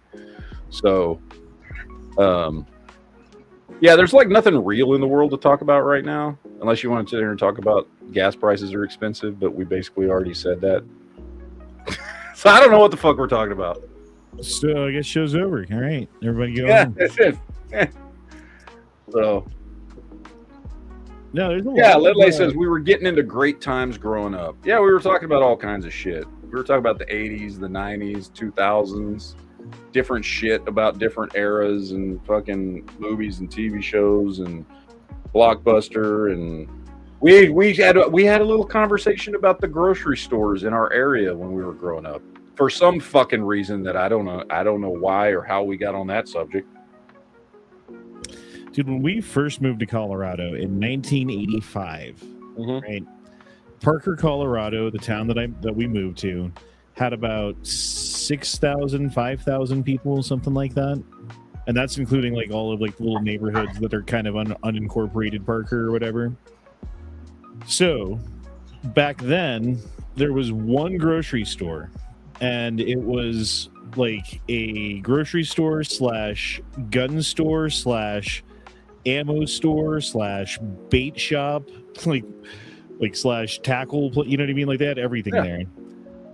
And they sold gas out front too. They had gas pumps. And then they opened up a fucking Safeway, of course, corporate bullshit. And then soon thereafter, the grocery store of yore went away. Yep. But I remember going there when I was a little kid, and I think we were getting I can't remember if it was Nintendo or Super Nintendo, but it was one of the two. And each of the games was like $60 back then, and like back then money, right? Yep. Because it was Christmas time when they were fleecing our parents. And we went to that store to get some stuff, and they had a 55-gallon drum of SKSs for $50 a piece. Oh, the good old days. And I asked my mom if she could not buy me one of the games, just one of them. And instead of one of the games, I get an SKS instead. And she said no. That's child abuse. I would have called CPS. Hey, man, I liked what I liked even back then. Yeah. Dude, you remember how much in the 80s a fucking VHS tape, a new VHS tape of a movie cost? Remember it was like $80. If you wanted to get it brand, like, as soon as it dropped, if you wanted to, like, as Willow came out, right? And it was like my favorite movie when I was a kid. And my birthday happened and Christmas happened, and I had all this birthday and Christmas money. And then I found out that Willow was coming out on VHS, and we went to the place to go pick it up, and the guy was charging $90. And I was going to pay it, but I think my mom told me no. Yeah. Like, you're not spending... Because first of all the places that sold them were the same ones that rented them. And back then, they would buy a VHS tape, and they were paying probably $50 to $70 per tape, because they in general weren't really sold to the public for people to just buy. They were sold to stores to rent out. And so they charged exorbitant prices because they knew the store was going to rent it out, dozens and dozens and dozens of times over. And they were going to make, their $3 for every 2 days that they rented it out, and so it was an investment, right? Like they would buy the tapes for $50 to $70 and then rent the shit out of them till they made their money back several times over, or they would go ahead and sell you one of their new copies for, like you said, $90 so that they could make some profit on it. Bro, I worked at a grocery store, like at the front desk, like help place where you can buy cigarettes and fucking, like, I don't know, like lotto tickets and stuff like that. But then on the other side of the counter, back then, we had a video rental place, because even King Soopers was getting in on it. Like the grocery stores had their own like little racket, and that was the very end of it. Once they started getting in on it and competing with Blockbuster and taking a chunk, and then pretty soon after that, you could start like watching stuff online. Wasn't too far after that, and that was the end. Yeah, when I was a grocery director from like 98 to 2002 at Tom it's the same time period. Yeah, at Tom Thumb in Dallas. And we had up at the front corner, right on the other side of the pharmacy, we had a little video rental place. Yeah, I ran that shit. I would go in there and steal videotapes and take them home. We had a little 1 hour photo thing too. Dude, I did a lot of stuff in there. Like I did 1 hour photo, video rental, and then like front desk or whatever you call that, where you sell. You were one of the peons I would yell at. Well, dude, they had like this weird system where they would take you. Okay, so like I worked like 8 hours, right? And I've been doing transactions left and right and giving people change and taking cash and putting it in my drawer and, you know, like rating things in and all that stuff. And at the end of the day, they would take my drawer and they would put it on a scale, and they would be able to tell by the weight whether or not my drawer was correct. Yeah, they would check your till every fucking day. They would take like the 20s, like the big bills out, and they would count those. But like everything else, they could weigh and just know. Yeah.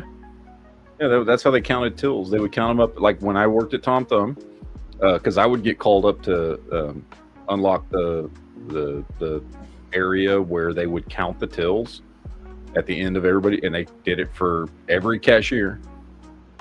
And yeah, we had the fucking scale in there, and then they would check it, and it, to be honest, it wasn't exactly precise. It would still get counted afterwards, but they would know before you fucking clocked out if you were short.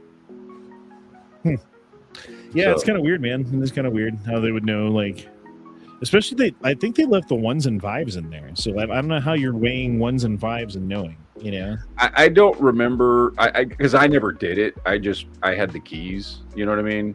And it was the safe room. So that's where the fucking money and all the shit was. And so usually the front end manager, who was the manager that ran the whole front end, all the cashiers, the customer service desk, all the baggers, all that people, right? There was the customer service manager went through all that, and they were the ones that did all the shit. But I had the keys to the safe room, right? So when it came time to do that, I would have to let them in, you know. Dude, I remember that being a pretty stress-free job. You just kind of stand there at the front, kind of dilly-dallying, looking at your phone or whatever you got, and then someone would come up and be like, "Oh, I need this." And you'd have to go through whatever procedure, but once you got all the procedures down, and you know, everything's fucking easy. So the only time I ever, you know, like ran a fucking a checkout or anything was when they would get busy, and the managers would, you know, come up to the front and help out. And so I'd open up a register real quick and run it for 10 minutes to help clear the front end out, you know, and then I would shut it back down and fucking go back to doing whatever else I was doing. So I've never actually worked as a cashier. I was just the manager that would occasionally go up and open a register to help out when we would get busy, you know. Dude, I remember that, like, we sold like fucking concert tickets too. Mm-hmm. Yeah. So you come and get concert tickets. So people would come up, and like that was like one of the more difficult things because you wouldn't do it as often. So you'd have to like figure out like a bunch of stuff as you get going. Or another one was we would sell lift tickets for the ski slopes in Colorado. So you could go to the grocery store, pick your stuff up from the week, and oh yeah, we're going skiing on Sunday. Buy 4 passes, and we would sell them at a discount at the King Supers. That was always a pain in the ass too, because you'd be busy with like 15 people, and then it would take like 10 minutes to take care of that one person, and everyone else is just pissed, like they want their cigarettes. Like, sorry, buddy, I could use a cigarette right now too. Yep. Oh, and that was back when we still had like a fucking photo center in the store, because you know you had to get your fucking film developed, because you know that's how people took pictures. Right. Well, you would as you came in to do the shopping, you'd stop by me and drop your 1 hour photo off. And then you would go to the deli, and you go to the bakery, and you go to all the different areas, and then you go to checkout. And then hopefully by the time you're done shopping, you stop back to me and I give you your pictures. There was one dude who took his wife on a vacation and took a bunch of pictures of her topless. I stole one. Yep. Like No. I mean, I was. If you have pictures like that, don't take them to a place to develop them. Print them off yourself at home. Hey, sometimes you pay for the titties and you like to show them off. Mm-hmm. My brother had a friend like he paid for his girlfriend's titties and he showed pictures to everybody because like, look what I bought. Look what I bought. You could tell like he was acting shady, like he was hanging around while I was developing the film, like watching what I was doing. Yeah. And then I saw it was on, and I'm like, oh, that's why you're watching. Yep. Just double print this one. Oops. Oh, damn it! I hit 2 instead of 1. Yep. Yeah, those were good old days. Well, another thing, like it was crazy, like the amount of skills that you had to have to do that job. When I think about it, because like I would have to mix the chemicals for the Photoshop machine, and so like they would start running low, and you'd have to like change them out and like dilute them, and like I don't know, it's not that hard, but like you give it to like a kid today, like most of them anyway, not everyone, but so many of them just they can't even follow simple instructions, you know. But like I'd be doing like science experiments with these fucking chemicals in the back, like fucking putting them together and putting them in the thing, and you know, they just trusted some 17-year-old kid to do it back then. Yep, the ones we had, I think we had it was the big fucking developing machine. Yeah, big machine took up the back half of the room that the stuff happened in. But like once a day, they'd have to go over there and dump these big bottles of chemicals in the top of the fucking machine to fill it up with whatever toxic shit they were throwing in there to develop the fucking photos. You know what's sad or sick, bro? I love that smell. Whatever that chemical fucking film developing fucking whatever it is that smell is, I like it. Just make a cologne that smells like that. There you go. I've heard the film developing chemicals can cause memory loss. But I also heard that the film developing chemicals can cause memory loss. It's true. It's true. I mean, did you guys take photography in high school? Nah. That was an actual class where you would have to have your SLR camera and know the shutter speed versus the shutter speed of your film, and then you could adjust it a little bit in the dark room. And I was really good at doing black and white prints and stuff. And it's all like stuff that's just like that's ancient technology now. Like no one does that shit anymore. That's true. Yep. I've taken so many of them like art style classes. I can't remember if I ever took a photography class. I think that's one of the ones I didn't take. I think I maybe did like in a black room stuff like doing the photo development, but I don't remember taking a class. Well, think about how much shit, us being all born fucking, late 70s, early 80s, whatever, right? Like all the shit that we did just as a consequence of just average everyday life. Even, you had a job working at King Supers and you knew how to do the photo stuff and like all that shit. And the fact that kids today would have no fucking clue the shit we used to have to go through to get a fucking picture compared to just fucking snapping it on here. I mean, that's got to be like the equivalent of like all the shit that our grandparents knew how to do when they were living through the fucking depression and growing crops and, fucking building a goddamn, why am I blanking on the name of it? The fucking, you dig a hole in the ground to keep a root cellar, like all the shit that we as kids fucking had no concept of digging your own do it, but like practically that those things even fucking ever existed, that you would have to do those things. Digging your own well, setting up like sand filters, like filter the water. Yeah, like all the shit that they had to do as just a consequence of average everyday life. I remember going to my grandparents' house and they had their own well, they had like a sand filter, they had to go have maintenance on it. Even had a light bulb out there to keep from freezing up in the wintertime. Like, dude, I worked as a pizza delivery boy before the days of cell phones and Google Maps. And, I did too. directions, and you would sit there. You'd like, okay, I'm going to take 3 deliveries, right?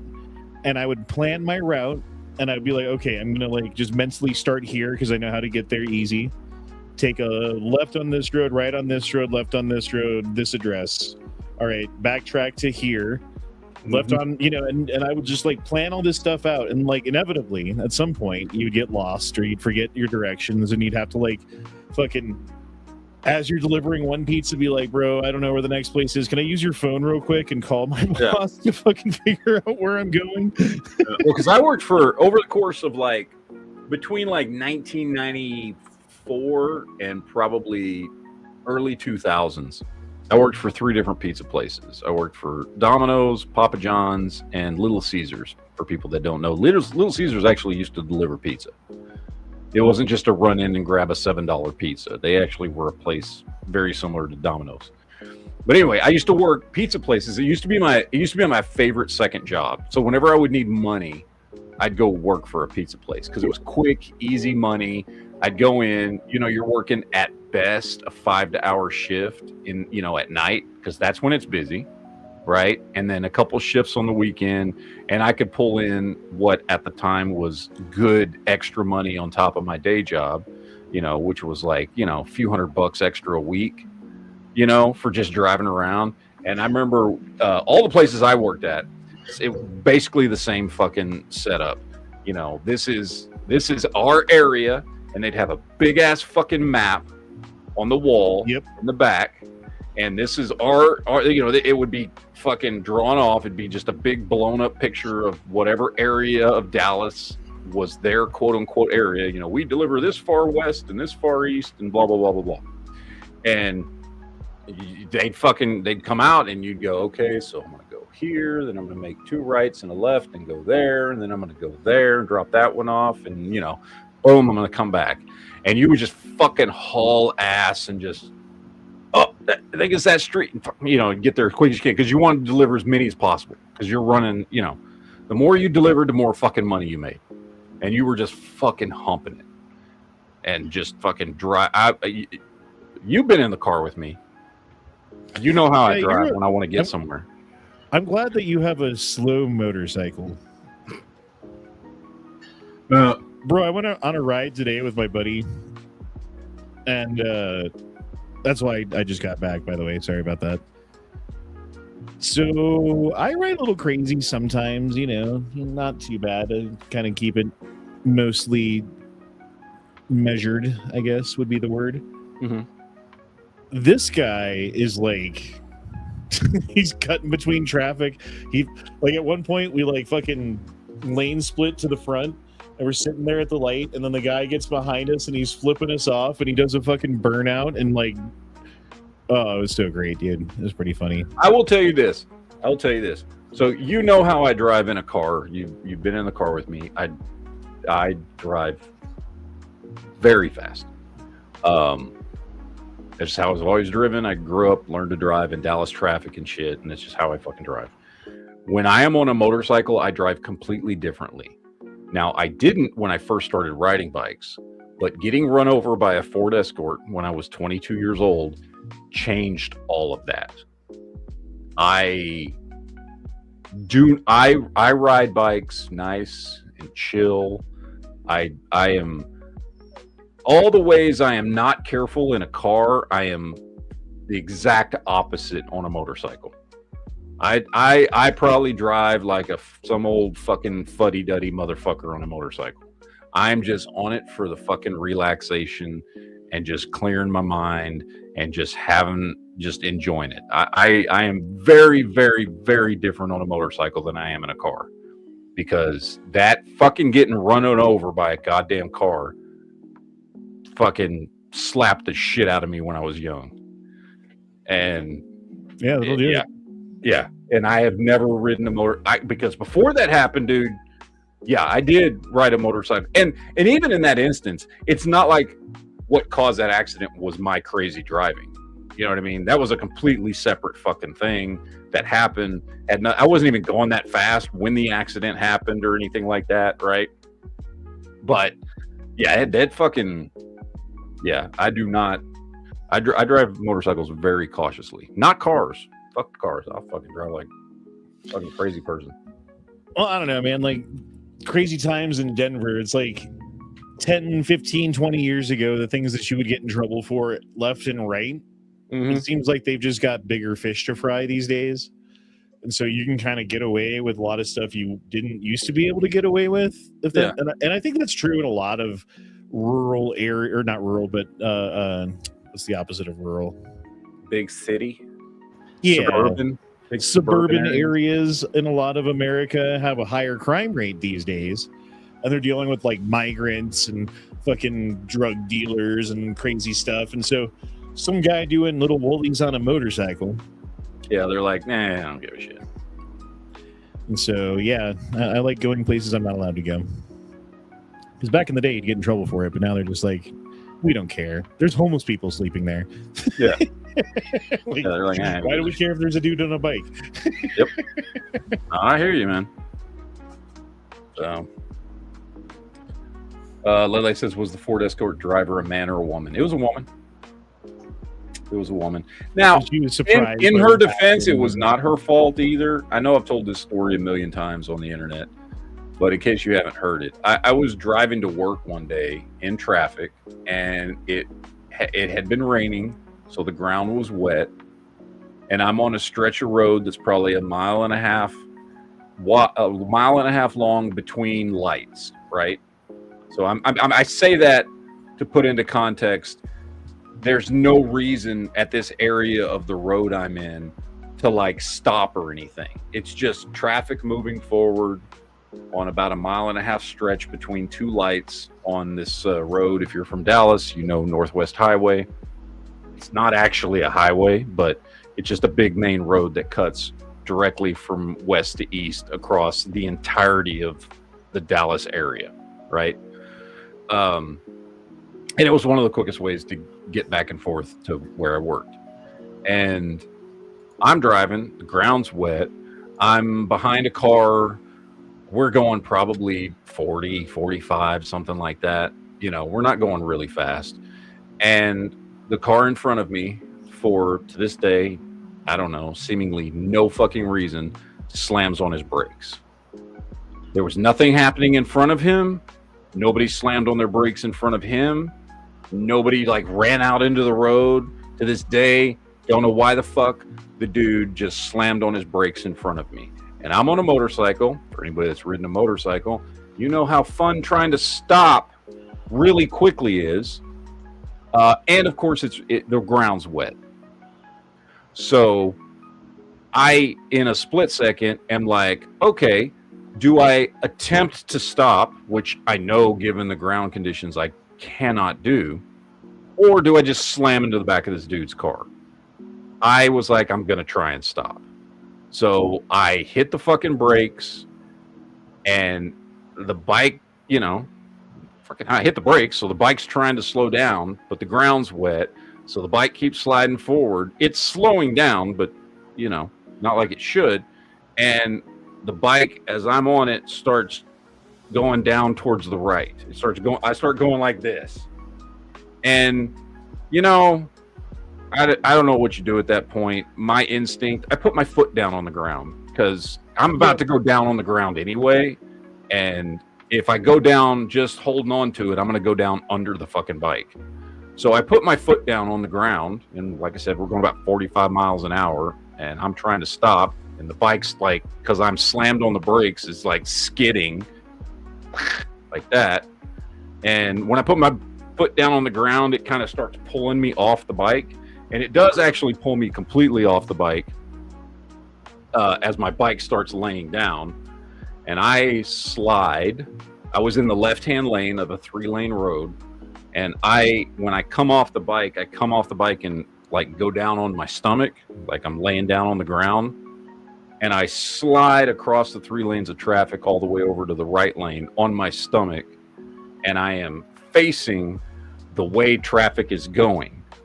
So I'm now looking ahead of me, just like I was on the motorcycle, but I'm laying on the ground in the middle of a lane of traffic on my stomach. So I get up on my elbows real quick and turn around to see if a car is coming. And guess what? There is a car coming. And it cannot stop before it hits me. Because who the fuck is expecting a dude to be laying in the fucking road? And because of the way I'm laying, the car drives over me. But I'm, it's a Ford Escort, so it's pretty low to the fucking ground. So it couldn't get past my chest, And so the bumper hits me in my upper back as the rest of me is under the fucking car, as I'm up on my elbows, looking back, and then just fucking drags me for, I don't know, maybe 50 feet before it finally stops. Jesus. And while it's dragging me, of course, I'm not on my elbows anymore. As soon as it hits me, I go back down to the ground. The helmet's getting drug across the fucking ground. It rips the visor off my helmet. Fortunately, I wasn't a dumbass, and I always wore a helmet, a full-face helmet. It ripped up my shirt. All the shit that was getting drug on the ground by this car. Ripped the palms of my leather gloves off. Ripped the knees out of my jeans. Like, all that shit. And finally stopped. And all I vaguely remember, I don't remember much. It seemed like before I knew it, I was in the ambulance. So I don't know how much time actually passed. Because I think it knocked me out. Or it fucking knocked me some way. Because I don't remember time at that point from the time the car stopped. I remember like trying to crawl to the curb. And I couldn't. Like I got halfway there and then I just fucking collapsed. And I just remember hearing the lady who hit me fucking screaming. Like just screaming. And I just wanted to say, can you please shut the fuck up? But I couldn't say anything because it had like knocked me the fuck out, I think, and knocked the wind out of me. And I was just fucked. And I just kept thinking in my head, just please shut the fuck up. I'm the one that got hit, not you. Like that's all that was going through my head. And then before I know it, I was already in the back of the ambulance. I don't know how long it took the ambulance to get there. I don't remember getting picked up and put on the stretcher. I just remember being in the back of the ambulance and them asking me, what hospital do you want to go to? And so like that was it. How much did that cost? I don't know. I didn't have insurance. I didn't pay shit. They took me to the ER. I don't even remember if I gave them my fucking ID. You know what I mean? Like, I don't even know if they knew who the fuck I was. Like, I probably told them my name, but I don't know. I never saw a bill for that. I am from the mountains of Ecuador. Yeah, I don't remember. I was so out of it. I don't remember if I even showed him my ID.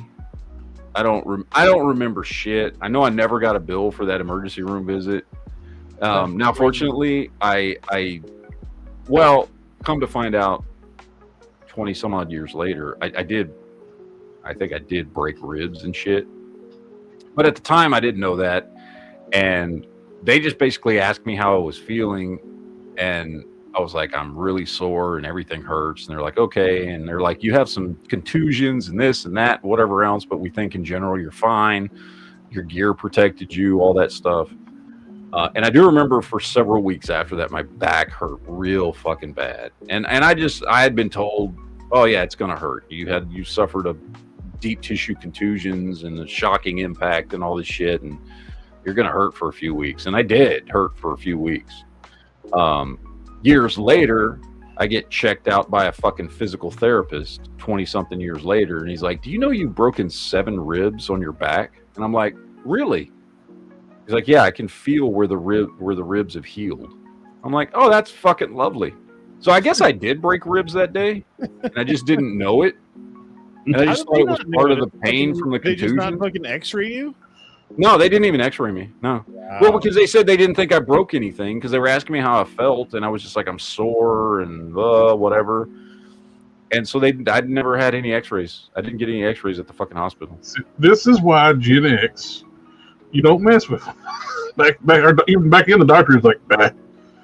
Yeah, no, seriously. They checked me out. They were like, well, you're alive. You're going to have some bruising, and you got some deep tissue contusions on your back. And my knees were all fucked up because the ground ripped right through my fucking jeans and shit. And I had scratches on the palms of my hands. They're like, but you're okay. Was the doctor smoking until you get this damn pussy? They're crying over a scratched knee or forget about it here. Yeah. But it was Yeah, it was a whole thing. And to be honest, I don't remember much about the hospital visit. I remember getting picked up and going, I need a fucking cigarette right goddamn now. Because at some point I don't know, I didn't have my cigarettes on me. So I don't remember what happened. I don't know if they got, I don't even remember. I'm assuming because I always had a pack of cigarettes in my pocket. So I guess they got trashed or something when I got drug on the ground. I don't remember exactly. So I just was like, fucking get me to a fucking corner store now. I need a fucking cigarette. Like I was pissed. And then I went home and I took some pain meds and I drank a bunch of vodka. And yeah, that's my story of fucking getting run over. So, and yeah, I've never ridden a motorcycle the same since. I still enjoy it. I love it. It's high, you know. I'm not like fucking overly cautious, you know what I'm saying? But like I don't ride like I did. I very careful of my surroundings. I will not ride if the ground's wet at all. That's one thing. If it even sprinkles, I'm not getting on my bike. Nope. So, yeah. Getting run over by an escort and hearing a lady scream like a little bitch repeatedly will change your view on how you should ride a motorcycle. Yeah, I don't want to die to the fucking sound of some lady fucking screaming like a bitch. Yeah, no shit. I really just wanted her to shut the fuck up, dude. Like, Jesus Christ. I couldn't speak, dude. I couldn't talk. I was like, I don't know how to explain it. I really don't. Because I don't, when it first happened, I don't know if I'm sure I just didn't register the fucking pain. You know what I mean? But I don't remember being in pain until after I had been at the hospital. You know what I mean? Yeah, well, I mean, when you go through something like that, your body's in shock at first. Yeah. So I don't remember being in pain. You got all of these fucking, you know, so yeah, I just couldn't get my body to move, and I couldn't speak. That's all I know. I could not get words out of my fucking mouth. And I like I said, I mean, I got my body to move enough to where I got about halfway to the curb before I just fucking like laid down and was like, fuck, I can't move. I can't do it. It's not, shit ain't happening, man. So, but then I started, once I got to the hospital and I started to like, for lack of a better term, wake up a little bit. You know what I mean? Like kind of come to and realize, okay, I'm at the hospital. They're checking me out. Like that's when I started fucking feeling pain, you know? Well, glad you didn't die. Yeah, me too. Very, very glad I didn't die. Fucking that's crazy. How many ribs did you break? The physical therapist said I have 7 spots on my back where I've broken ribs. So he said when you break ribs, you can actually people who know what they're doing, they can feel it. You can feel where the rib healed up from a break. And then I got x-rays and shit too. And he's like, yeah. But even before I got the x-rays, he's like, I can tell you've broken 7 ribs. I was like, shit. I know of twice in my life where I've broken a rib, and it wasn't on my back. It was on my left side. I've broken 2 ribs on my left side, and I knew when I did it. The ones on my back, I had no idea that had ever even happened. And so again, I don't know for sure, but my assumption is that's when it happened. You know what I mean? Yeah, I mean, because I don't remember.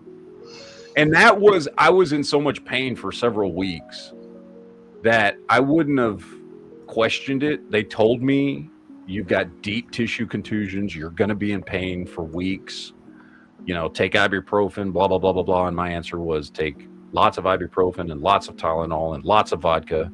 You know, the things you do when you're 21, 22 years old, you know? And so I just kind of shunted it off, and then after a few weeks it stopped hurting, and I never thought about it. Never occurred to me like, I wonder if I broke any ribs. So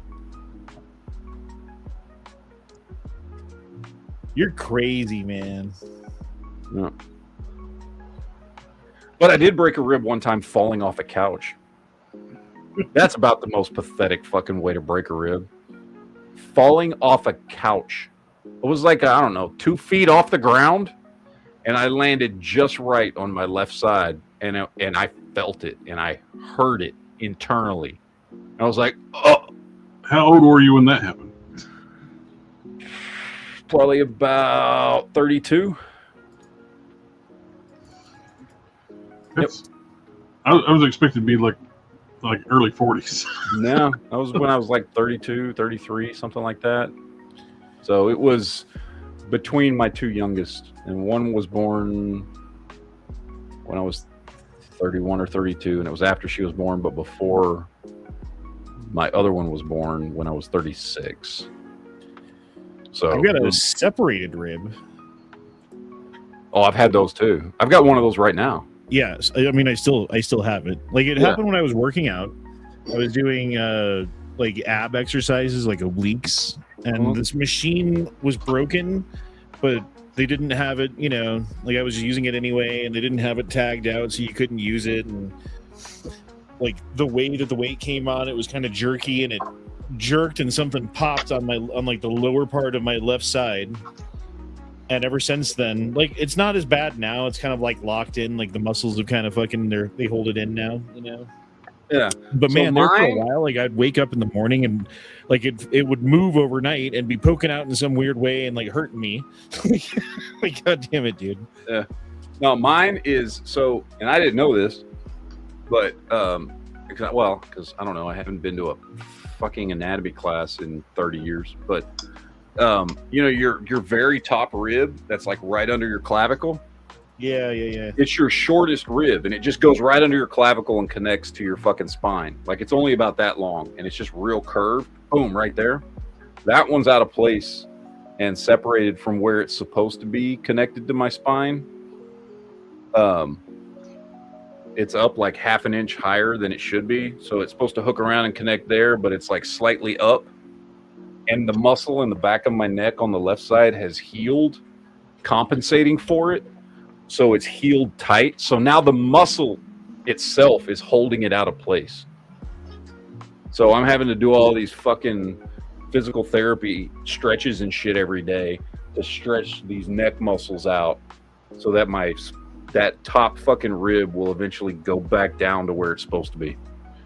I got some now we're just talking about fucking the old people fucking pain shit. That's this part of the chat. I was gonna say I got some neck exercises you can do that'll pop your rib back in place. I bet you do.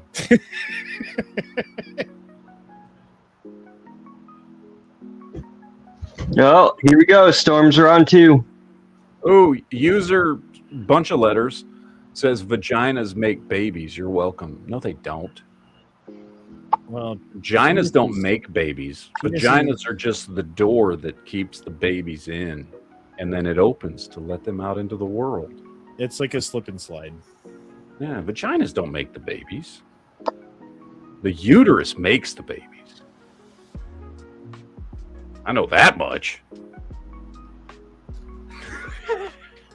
They didn't even be given extra stuff too. Mm-hmm. Which the vagina is the access point for. It is the access point. It's a good access point. It's my favorite door, actually. It's my favorite access point.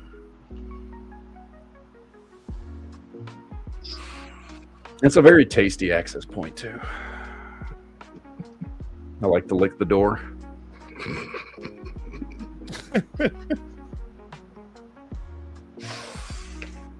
I'm gonna call you a door licker. I'm a door licker. It's the wet gate. Anyway, have we been doing this for too goddamn long at this point? I don't even know. Don't forget to ring. Yeah, 2 hours and 8 minutes so far. Fun. Don't forget about the doorbell at top too. I like the doorbell. Yeah, you got to ring that doorbell to get the door to open. Wow. You gotta press that button. No, don't press it. Don't You gotta press play it. with it. Yeah, you play do with up to the button. Yeah. Yeah. You play with that button. Yeah. Play with it. You can. rub it gently, tweak it a little bit. I like to suck on it like it's a little penis.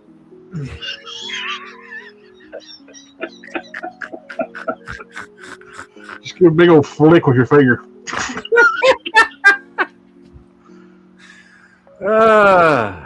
God damn it. Someone clip that. No shit. Clip that without context. With no context. Just that one sentence. Suck it like a little piece. I like to suck it like it's a little penis.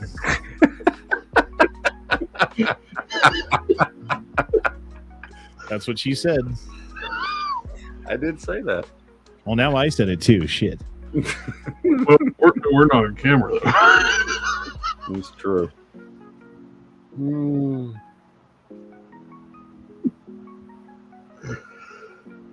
No, but Lead Lace is right. To be fair, it basically is. That's basically what the clit is. I'm just saying.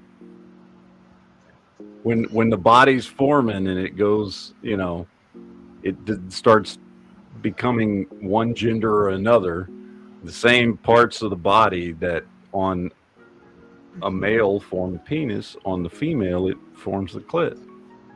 It's true. It's biologically true.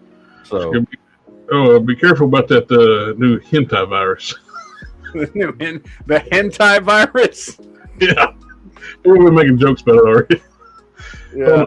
On X, they had somebody did like a full animation where we've got Fauci mixed up with the new thing, the hentai virus. You know what's sad is the only reason I know what hentai is because of fucking Jolly. So that means Jolly needs to go sit in the corner. Well, he's the one that explained it to me on a chat, like I don't know how many years ago. I can't remember. I don't remember what the chat was. I don't remember who was in the chat, but somebody mentioned hentai, and Jolly started fucking talking about it like he knew exactly what the fuck it was. Oh, and being a dumbass who felt out of the loop, was like, "What the fuck are you talking about?" And then I felt like a dumbass that I didn't know what the fuck hentai was. I was like, "Oh, okay, all right." So it's just cartoon porn. All right, cool. Okay. So, does Jolly have a girlfriend? I don't know. I know he's got a house. He just bought himself a house a few months ago. So good for him. I was like, dude, you need to fucking get a woman now. So. Wow. Where does he live at? Alabama. Yeah, and then you got to live in Alabama. Yeah. I mean, I told him, you just get yourself a girl. Just, you know, wait till the family reunion and pick one. But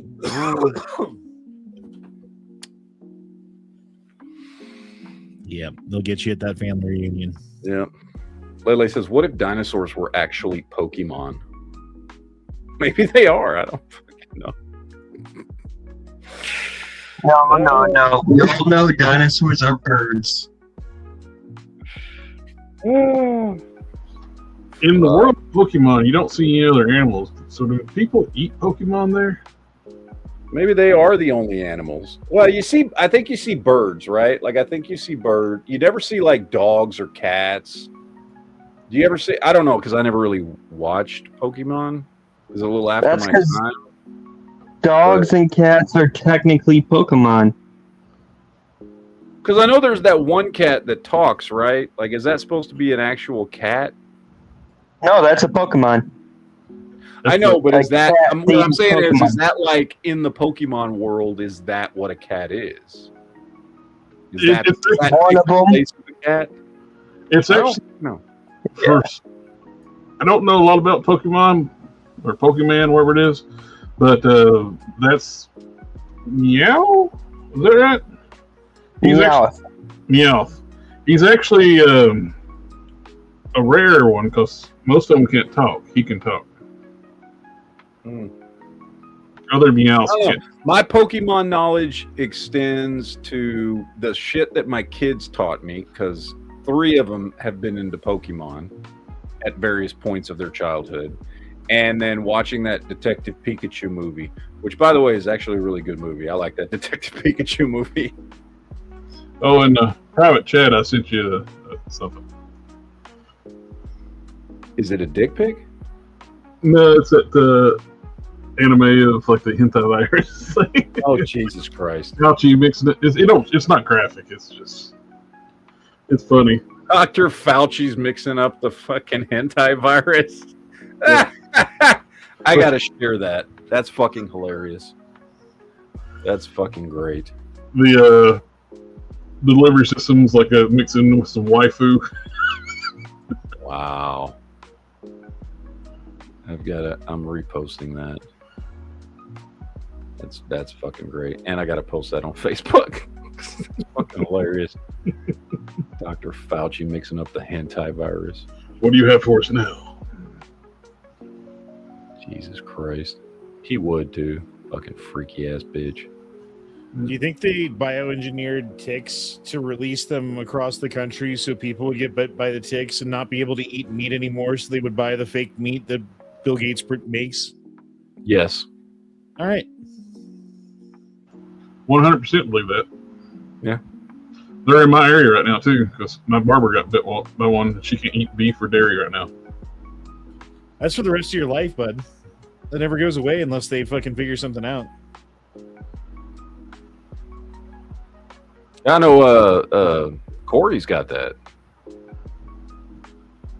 Remember, he's talked about that before. That's why he can't eat pork in any form. It's different for different people. It can be beef or it can be pork. Yeah.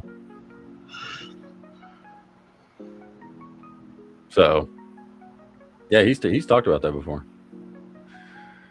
That's fucked up, dude. Yep.